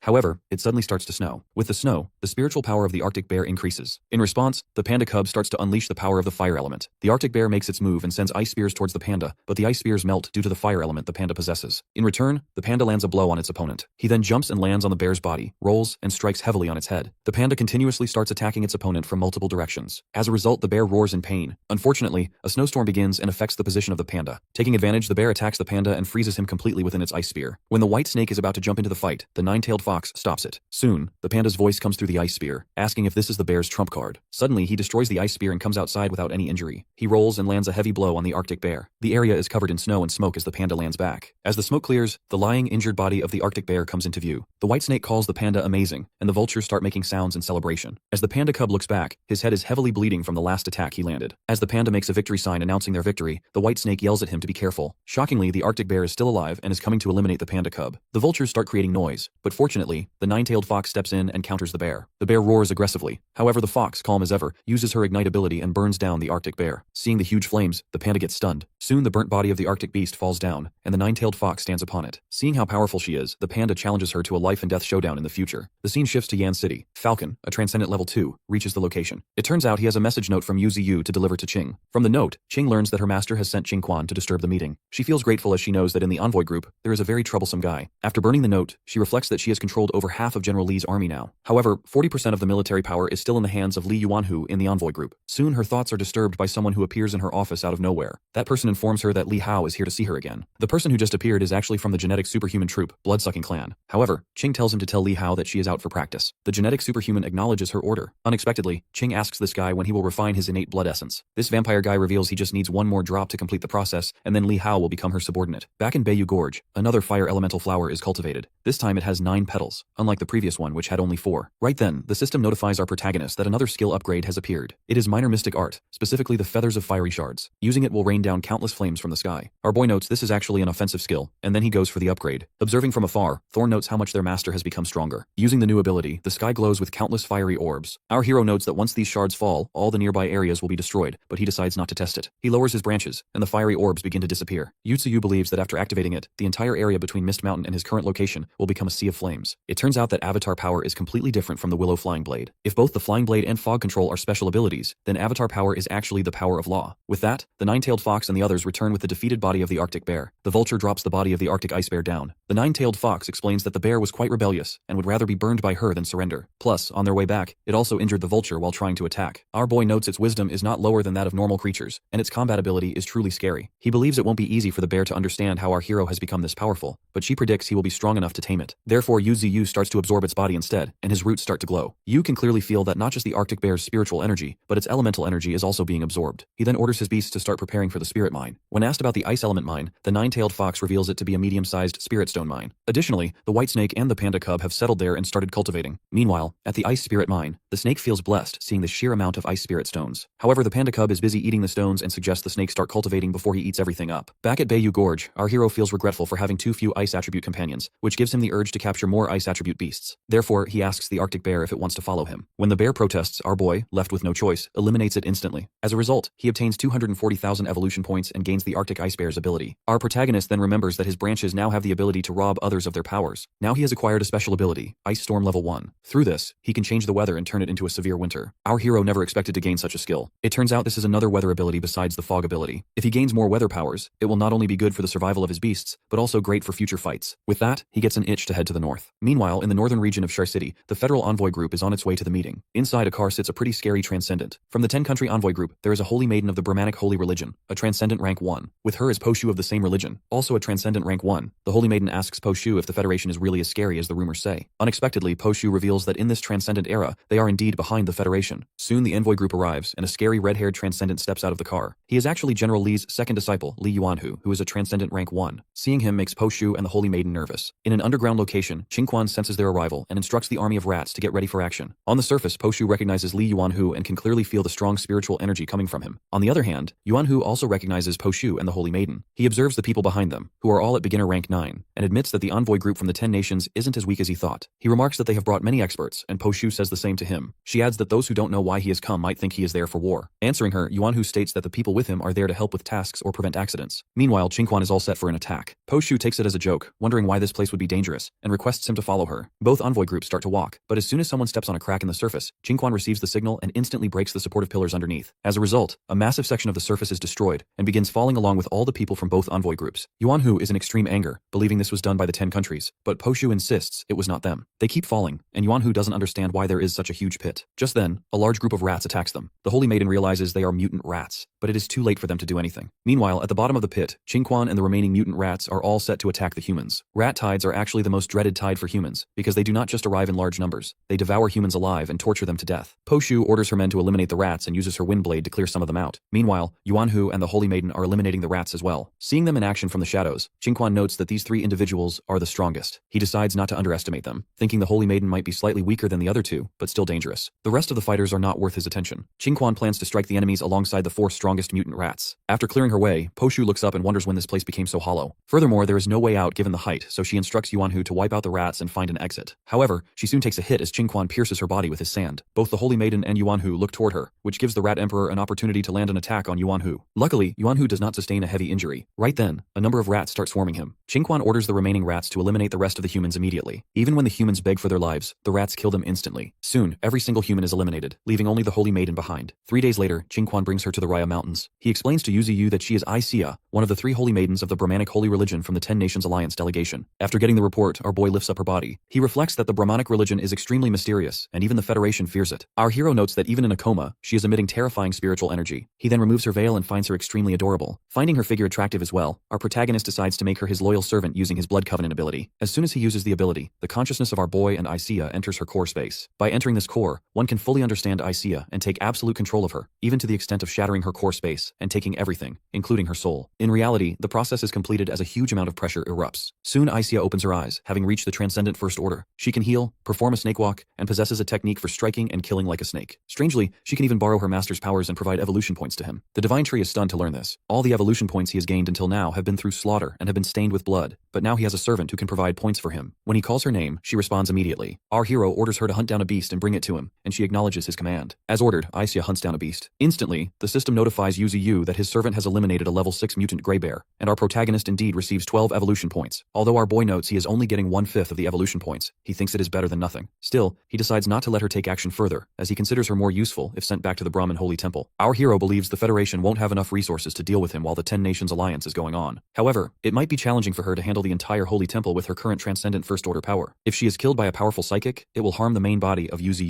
Therefore, he decides to give her the Fire Elemental Flower and instructs her to absorb it in one shot, warning that if she fails, she will die. After acknowledging, she begins to absorb the flower. Soon her body glows with light, signaling that she has successfully absorbed it. With this, her powers are upgraded, though she remains at Transcendent First Order. According to our protagonist, she will soon break through and reach the Transcendent Second Order. He then instructs her to go to the spiritual pool in the Bayou Gorge to nurture herself, promising that he will soon give her his life essence. After that, our boy turns to Qingquan, praises his work, and instructs him to take Isia with him. With that, they both start their journey towards Bayou Gorge. After a few days, our hero shockingly feels an earthquake, but he soon realizes it is the bull demon and wonders if it has finally broken through. Soon Yuzu sees the transformed form of the bull demon, which can now stand on just 2 feet and has finally reached Transcendent Second Order. When the bull demon calls its master, Yuzu is in complete shock to see it transformed into a humanoid form. In amazement, our protagonist asks how in the world the bull demon has done it. Our boy remarks it is becoming more and more like a demon and admits he also wants to become like it. However, the bull demon itself is not entirely sure how it happened, noting that during evolution, it simply wanted a more convenient physique. Meanwhile, our protagonist thinks that so-called demons are just another form of transcendent beings after evolution. In this transcendental era, there will surely be more beings like the bull demon. After acquiring a humanoid form, the bull demon wants a weapon, specifically an axe. Understanding the need, our hero starts refining some of his branches and roots to make an axe. In terms of durability, it could be a divine weapon for humans. He finally makes the weapon, gives it to the bull demon, and names it the Magma Battle Axe. After that, our boy reveals he is going to the northern region in a few days. He has left some fire spirit stones for their fire attribute companions, and in his absence, he wants the bull demon to be in charge of guarding the Misty Mountains. 3 days later, Isia is sent back to the Brahmin Holy Temple. Under her command, the deaths caused by the Rat Tide and the members of the Holy Temple are attributed to another force within the Federation. As a result, the 10 Nations Alliance and the Federation officially go their separate ways. In the meantime, Yuzu sets off for the Northern Territory. While he is away, the bull demon and a group of mutant beasts are instructed to guard the Misty Mountains. On his way towards the northern region, our hero hunts down all the beasts in his path. Soon he reaches the island he is looking for. Suddenly, the white snake and the panda cub come to greet their master. Our protagonist feels an enormous aura emitting from both of them due to the spirit stones. The panda confidently reveals that he has swallowed a few spirit stones. Right then, our boy spreads his roots into the ice spirit mine, stunning the panda and the white snake. After that, he instructs the nine-tailed fox to come to his fire attribute branches, while instructing the white snake and the panda to focus on their training. With that, our hero starts absorbing the ice spirit stones. Several days pass as Yu's spiritual energy surpasses 5.5 million. His tree roots pierce through the icy layer to hunt down many fish, bringing his total evolution points to 4.5 million. Our protagonist has specifically accumulated 500,000 points recently, while the rest were harvested in a hurry. Most of these gains come from the sea, but noting that this is just a shallow area, Yu believes the deep sea will be even more resourceful. Though the deep sea might hold threats to his existence, our hero soon strengthens the sub-tree roots at a cost of 300,000 evolution points. Meanwhile, in the Misty Mountain, Bull Demon searches for Wolf, Great Serpent, and Big Ears. He soon sees blood on the ground, and his eyes widen as he follows the trail. Hearing a noise, Flash and the Green Mantis decide to check it out from the other side. Emperor Crocodile also emerges to investigate the situation and smells blood as he moves forward. Bull Demon reveals that Wolf and Great Serpent are missing. While the Emperor Crocodile believes they simply got lost while playing and decides to search for them, Bull Demon does not buy it. He considers the situation quite complicated as he carries the unconscious, injured Big Ears. Soon after, all the beasts gather around the unconscious Big Ears. Leng Feng is in deep pain, and Bull Demon admits his mistake for believing the Misty Mountain was safe enough for them to play around in. Taking Big Ears in his arms, the Golden Monkey remarks that the young one has already used the life essence left by our boy. Even though his life is not in danger, he remains unconscious. Meanwhile, Qingquan recalls that their master decided to nurture the three of them in the future because of their talents. Leng Feng mentions he entrusted the three to Bull Demon's care. With a furious face, he decides to risk his life to eliminate Bull Demon if the others are not found. Thorn tries to calm Leng Feng from behind, stating that Bull Demon has always treated the young ones as younger siblings and is also feeling terrible. Bull Demon promises to give Leng Feng an answer, and the Emperor Crocodile urges them not to argue, reminding them that the top priority is to find the young. Wind Wolf King has already led the wolf pack to search, yet the enemy is good at hiding and leaves no trace of a scent. Crocodile takes full responsibility, noting the enemy intruded while their master was away and even managed to hide their aura. Deciding not to let the invaders escape, he uses his extreme tracking ability. Suddenly he notices something and finds out that humans are behind this. He sees ninjas running ahead, holding cages containing the young beasts. Bull Demon grows furious at the discovery. Meanwhile, the ninjas try their best to escape. One of them, Liu Shengzoteng reflects on hearing that they should only fear the demon tree. He wonders if the other beasts are not worth paying attention to, yet he feels an overwhelming killing intent coming from the mountain. It looks like they have been deceived by a transcendent. Their mission is to take the reincarnation of the 8-headed serpent to their country to save it. Soon, the group feels a heavy pressure, and another ninja senses they have been discovered. However, Zhu Tingjun has a plan to sneak into Sunset City. They intend to escape through the other side of the city gate, leaving the city soldiers to deal with the beasts from the Misty Mountain. When the other ninja reminds him that many people in the city will die this way, Zhu Tingjun shows no concern. His first priority is bringing the 8-headed serpent back to the Sakura country, and he feels no responsibility for deaths in the Federation. He places the fault on the person who gave them the wrong intelligence. Sunset City is actually one of the 10 major cities rebuilt after the Federation, guarded by Transcendent Level 2 experts and 30,000 military forces, where each soldier is at least level 7. Zhu Tingjun, an envoy from Sakura country to the Federation, has come to the Misty Mountain for this secret mission. In his eyes, the 3 serpents he discovered are likely to become the 8-headed serpent. Since these serpents are the only hope to save his country, bringing them back is the top priority. Because of this action, the conflict between the Federation and Misty Mountain is sparked again as all the beasts move under the command of the Bull Demon. Before this whole thing happened, Zhu Tingjun learned from a transcendent human fighter that Bayou Gorge only has one beast with intelligence, and that is the Demon Tree. This fighter offered Zhu Tingjun a deal. He would give him the genetic modification data in return for capturing a beast from the Misty Mountain for research. With a sinister smile, the Transcendent insisted that Zhu Tingjun would be fine as long as he did not trigger Yuziyu. Now in the present, a large wave of beasts is approaching the Sunset City walls. The soldiers activate the defense weapons, start moving the armored vehicles, and enter Phase 1 emergency. Heavy army machinery is on the move from all 4 districts. As the machines are set, soldiers on the walls take their positions. Red lasers are seen on the wall, and in front stands Ni Yuan, the level 2 Transcendent who gave Zhu Tingjun the wrong intelligence. Ni Yuan observes how those people from the Sakura country are useless, noting they have caused such a big commotion even after boasting about their hidden abilities. However, he considers this a win, because he believes it will be worth it to research the reason behind the strength of the beasts from Bayou Gorge. Soon, all the major beasts from the mountain appear from the shadows. Seeing them freezes Ni Yuan completely. The one leading all the beasts is none other than Bull Demon. Seeing his humanoid form makes the soldiers more confused than ever. Bull Demon demands only one thing, which is to give them back their young ones, or else they will witness a massacre. Ni Yuan closely observes him and learns that the beasts are evolving toward becoming human, which makes him think the captives are even more important. Unexpectedly, he reveals they have nothing to do with this. Bull Demon goes crazy and lands a powerful attack on Ni Yuan. However, Ni Yuan somehow manages to survive the attack, though he is injured. Meanwhile, one human soldier notes that even the city lord, who is also at Transcendent Level 2, was forced to retreat. Ni Yuan notes that his arm is nearly broken from just one strike. Finally, he realizes they cannot fight these beasts, and therefore he requests Bull Demon for negotiations. Bull Demon refuses because he only wants them to return the Great Serpent and the Wolf, and then they will go back. Listening to the 2 names, Ni Yuan realizes that the people from the Sakura country have captured them. However, Bull Demon threatens him that they will invade the city and find the 2 themselves. Ni Yuan then reminds him that they have a ceasefire agreement. But to the surprise of the bull, a bullet passes through and hits one of their wolves. It turns out this bullet was shot by the people from the Sakura country from a high building in Sunset City. They actually fired a transcendental level spiritual bullet, which is specifically made to deal with transcendent level 1 beasts. These people from the Sakura country are here to add fuel to the fire so they can leave the beast tied to the Federation alone. The wolf who was shot is now lying unconscious. Meanwhile, Ni Yuan panically asks his soldiers about the fire, but the soldiers state it was not them. With that trigger, Bull Demon starts the war. On the other hand, Zhu Tingjun is going back to his country, condoning the genetic modification plan data, and prioritizing bringing the young beasts back to the Sakura country. The soldiers stationed in Sunset City are actually the most powerful legion composed entirely of transcendent warriors, with the weakest being at level 8. This is the Black Armor Corps, a new unit formed after the second spiritual energy revival. These soldiers finally open fire at the beasts, determined to fight until the end. Soon a shower of bullets covers the entire area. On the other hand, the Bull Demon orders the vultures to attack. The 3 vulture brothers unleash their meteor fire feathers ability, setting the wall on fire. Next, the Bull Demon orders the beast to destroy the city wall. Mutated falcons fly straight into the structure and damage it severely, causing the wall to collapse. As one transcendent human fighter comes forward to eliminate a falcon, the white tiger emerges and lands a heavy blow, forcefully slamming him into the ground. Meanwhile, Nai orders his soldiers to use all of their firepower on the beasts. This continues for a moment until King Zhou advances and climbs the wall. After reaching the top, he starts eliminating the human soldiers, leaving them to see nothing but hell. On the other side, a wild boar advances and eliminates a number of enemies. Bald Head also begins his attack, soon unleashing his thunder resonance ability. The golden monkey joins in to eliminate more enemies. Wolves, spiders, and every other beast find it easy to take down their opponents. Humans seem to be getting scared of the beast's combat power, so they decide to use missiles. However, the vultures intercept them with meteor fire feathers. Neil finally admits that the Black Armor Corps is weak against these creatures. He knows the Corps can usually deal with beasts of the same level single-handedly, so he is confused as to how they are being beaten so easily. Suddenly, the Bull Demon appears right in front of Ni. He reminds the commander that they are not ordinary beasts. Nai completely loses his mind and starts swinging his blade, but to his surprise, the Bull Demon catches the sword with his bare hand. He shows Nai that he bleeds too and can also feel anger, believing that the beasts are no different from humans. Meanwhile, Flash, along with Qingquan and Thorn, sneaks into the city. Using his antenna, Flash senses the presence of their young ones. It appears their target is moving in an army van in the southwest direction. Finally, the wall of Sunset City falls. Elsewhere, Zhu Tingjun's group is moving in an army vehicle. While driving, Sheng notes how terrifying the beasts are, and only hopes for the city to hold on for a few more minutes. Unexpectedly, a man within their van asks where they are going, and soon the vehicle blasts apart. It is the work of a transcendent human from Sunset City, who has discovered the group from the Sakura country, escaping with the young beasts. Zhao Tingjun finally realizes the Federation wants them dead and never intended to hand over the genetic modification data. He announces that he will take the 8-headed snake, but the guy from the Federation is determined not to let them go. Suddenly, an old man from Jun's side appears and challenges the Federation fighter. This man is elder leader Liu Sheng. His appearance shocks the Federation soldier, who never expected him to infiltrate the city. He realizes the elder planned to steal the genetic data from the start. The elder remarks that the Federation Federation is not trustworthy at all. As more Federation fighters appear, a battle begins between them and the Sakura country. However, before anyone can land an attack, smoke erupts from a blast. Qingquan emerges from the haze, emitting a strong energy aura. At the same time, Thorn makes her entrance, having already eliminated a bunch of enemies with her vines. From behind, Flash appears and takes down the Federation captain instantly. Observing the situation, the Elder orders his men to take the young ones back to their country. However, the old man soon gets hit by Thorn, who warns him not to get in their way. At the same time, Qingquan takes care of the enemies from the Federation. Meanwhile, as Jun tries to escape with the young beasts, Flash approaches him. In the meantime, the Emperor Crocodile destroys the city wall completely and lets out a heavy roar. To stop the beast from breaking into the city, the Black Armor Corps starts firing cannons and deploying bombs. As the Emperor Crocodile is about to be hit by the barrage, King Zhou unleashes his flames, causing the missiles to blast in midair and burning the soldiers to death. On the other side, Ni and the Bull Demon continue their fight. Ni admits that this humanoid beast is too powerful, but he still refuses to lose. He unleashes his Desert Gale Strike, but the Bull Demon counters the attack with his gravity ability. Ni goes pale, never thinking a strike made with all of his spiritual energy could be stopped so easily. Raising his axe, the Bull Demon admits it is too late for the commander to go back. With a single strike, the Bull Demon eliminates Ni. Bull Demon stands tall as the Sunset City Lord. Nie Yuan is defeated. A soldier with eyes filled with tears wonders why they have been beaten even though they are much stronger than before. At the same time, Bull Demon questions why Flash has not been able to find the young ones yet. Meanwhile, in a nearby forest, an injured Jun runs while holding the young beasts. He feels frustrated because the beasts are unbelievably strong, and he realizes he would have been dead if he hadn't used a secret technique to conceal his aura. Despite his injuries, he is determined to take the young creatures back home no matter what. Soon, Flash reaches a position right behind him but unexpectedly stops midway, which leaves Jun confused. It turns out that Qing is waiting for him up ahead. Realizing she is the Alliance's spirit maiden, Jun believes she is there to provide aid to Sunset City. He reaches out to her, mentioning that he is a messenger from Sakura country, and that beasts are chasing him. To his surprise, Qing grabs him instead and rescues the young beasts. Flash greets her as Big Sis, and hearing this, Jun suffers a massive shock. Afterward, Qing instructs Flash to tell Bull Demon to retreat, because reinforcements from the Federation will arrive soon. As for Jun, she decides to eliminate him for opposing the Misty Mountain. With that, he burns to death in her flames. Soon, a falcon informs Bull Demon that their young ones have been rescued, so he orders a retreat. Qingquan and Thorn also decide to pull back. Later, on their way back to the Misty Mountain, Emperor Crocodile wonders why they didn't conquer the city instead. Bull Demon mentions it was an order from Qing, so they must obey. Meanwhile, the young beasts rest in Thorn's lap. Bull Demon is grateful they were saved, otherwise their master would be mad at them. He then orders the Emperor Crocodile to note all casualties, take the injured to the Spirit Lake, and move those who are severely injured to the Spirit Pool. Meanwhile, reinforcements reach Sunset City. These are Iron Knights sitting on the backs of mutated pandas, led by Lan Yi, a Transcendent Level 2 Iron Knight. Upon reaching the city, they realize they are too late. Lan Yi notes they cannot ignore the power of the Misty Mountain. Suddenly, he notices something. It is Qingquan hiding in the bushes, who grits his teeth for being spotted. As soon as Lan Yi jumps in that direction, he finds no one. He feels strange finding the area empty because he is sure he felt a presence just now. While coughing blood, Qingquan retreats, feeling grateful that most of their forces have already left. He believes things would have become difficult if they had to face that Iron Knight, as their entire army might have been wiped out completely. For the Federation, the Misty Mountain is not an unfamiliar place. It is a forbidden land within forbidden lands, home to the mightiest beasts and an infinite number of powerful creatures. Now, these beasts are attacking human cities, leaving the Federation completely shaken. In a meeting room, reports confirm that the beast tide in Sunset City was caused by an envoy from the Sakura country. Before the battle, a humanoid mutated beast inquired about the young ones. Initially, Marshal Ni Yuan and other fighters thought it was merely an excuse to invade the city, but the cage containing the young beasts was later found next to the envoy's corpse. Marshal Ni Yuan immediately demands to send the Iron Knights or the Dragon Court guards to teach them a lesson. After a brief pause, the Prime Minister orders the cancellation of resource supplies to Sakura country. He also orders a delegation to be sent to offer consolation. If they do not receive a satisfactory response, they will arrange for the Dragon Court guards to pay a visit. Meanwhile, on the outskirts of the northern region, a falcon gives a report to Yu Ziyu regarding the recent incident. Our protagonist decides to leave these matters to Little Ling. To keep a low profile, our boy orders the falcon not to act rashly in his absence. Keeping the Iron Knights in mind, he wants everyone to be cautious and orders them to wait for him to handle things when he returns. With that, the falcon leaves the northern region. Yu notes how many new things have happened in his absence. From the Ice Spirit Stone mine, a panda cub emerges and wants to know whom its master was talking to. However, our tree asks if the cub can keep things under control if they end up in conflict with its kin. Unexpectedly, the panda cannot say for sure because its kin follows whoever treats them well. When the cub fled, it invited its brother to join as well, but the brother refused because he did not want to venture outside, preferring a leisurely life while waiting to die. With that, the panda goes back to the cave to rest. The Iron Eater tribe obeys whoever is strong. By rank, this tribe is among the top races of mutated beasts, possessing the power of bears, the speed of cats, an astonishing biting force, and indestructible claws. Additionally, they have a racial talent to devour vitality and enhance elemental attributes to strengthen their physique. Our hero thinks they will surely clash with the Iron Knights in the future. Right then, a plan to train some powerful squads hits his mind. The panda cub sleeping inside the cave is carried away by one of Yu Ziyu's roots. Holding the cub in front of him, our protagonist wants some help, but the creature is in a deep sleep. Therefore, our boy starts slapping the cub to wake it up. With a swollen face, the panda cub finally wakes up, admitting it had a good sleep and is feeling fresh. Yu wants it to find the Arctic bear's lair for him. The panda confidently leaves, excited to find more companions, but it trips and falls on the snow, ending up asleep again. Later that night, deep in the ocean, a transcendent first-tier sperm whale is eaten by a huge transcendent third-tier octopus. Back in the northern region, our hero looks at his stats. He is at the transcendent third-tier rank and has 4 million evolution points. His mutated branches are at level 4, while his roots and flying leaf blade are at level 3. Most of his abilities are at level 3, except for Blizzard and the Wood Dragon ability, which are at level 1. His crystallization and flaming feathers remain basic. Due to ice attribute minerals, his spiritual power has reached 6 million. million. Having 4 million points, Yuzu decides to upgrade his Blizzard and Wood Dragon abilities. After enhancing Blizzard to level 3, he doesn't feel any change at all. Our protagonist thinks the power that controls nature does not manifest in the main body. Next is the Wood Dragon ability. He hadn't paid much attention to it before because he wanted to prioritize skills with higher attack potential, but upgrading this ability requires a total of 500,000 evolution points. Still, he presses the button, and instantly a strange light appears as he begins to feel an inexplicable intense pain. A huge beam of light and pressure appears due to the upgrade, which draws the attention of the massive octopus living in the ocean. A mutated orca, a transcendent second tier, emerges from the ocean to charge at Yuzu. It has followed the spiritual power our protagonist emitted during his upgrade. Even though his body still hurts, our hero must react as the orca opens its jaws to attack. However, the orca's body freezes completely when our tree uses his frozen earth ability. Since the elemental attachment of his level 4 mutated branches is now frozen earth, you can easily freeze a large portion of the sea. Suddenly, a large fish with a sharp long mouth bursts from the frozen ocean and strikes our boy's main body.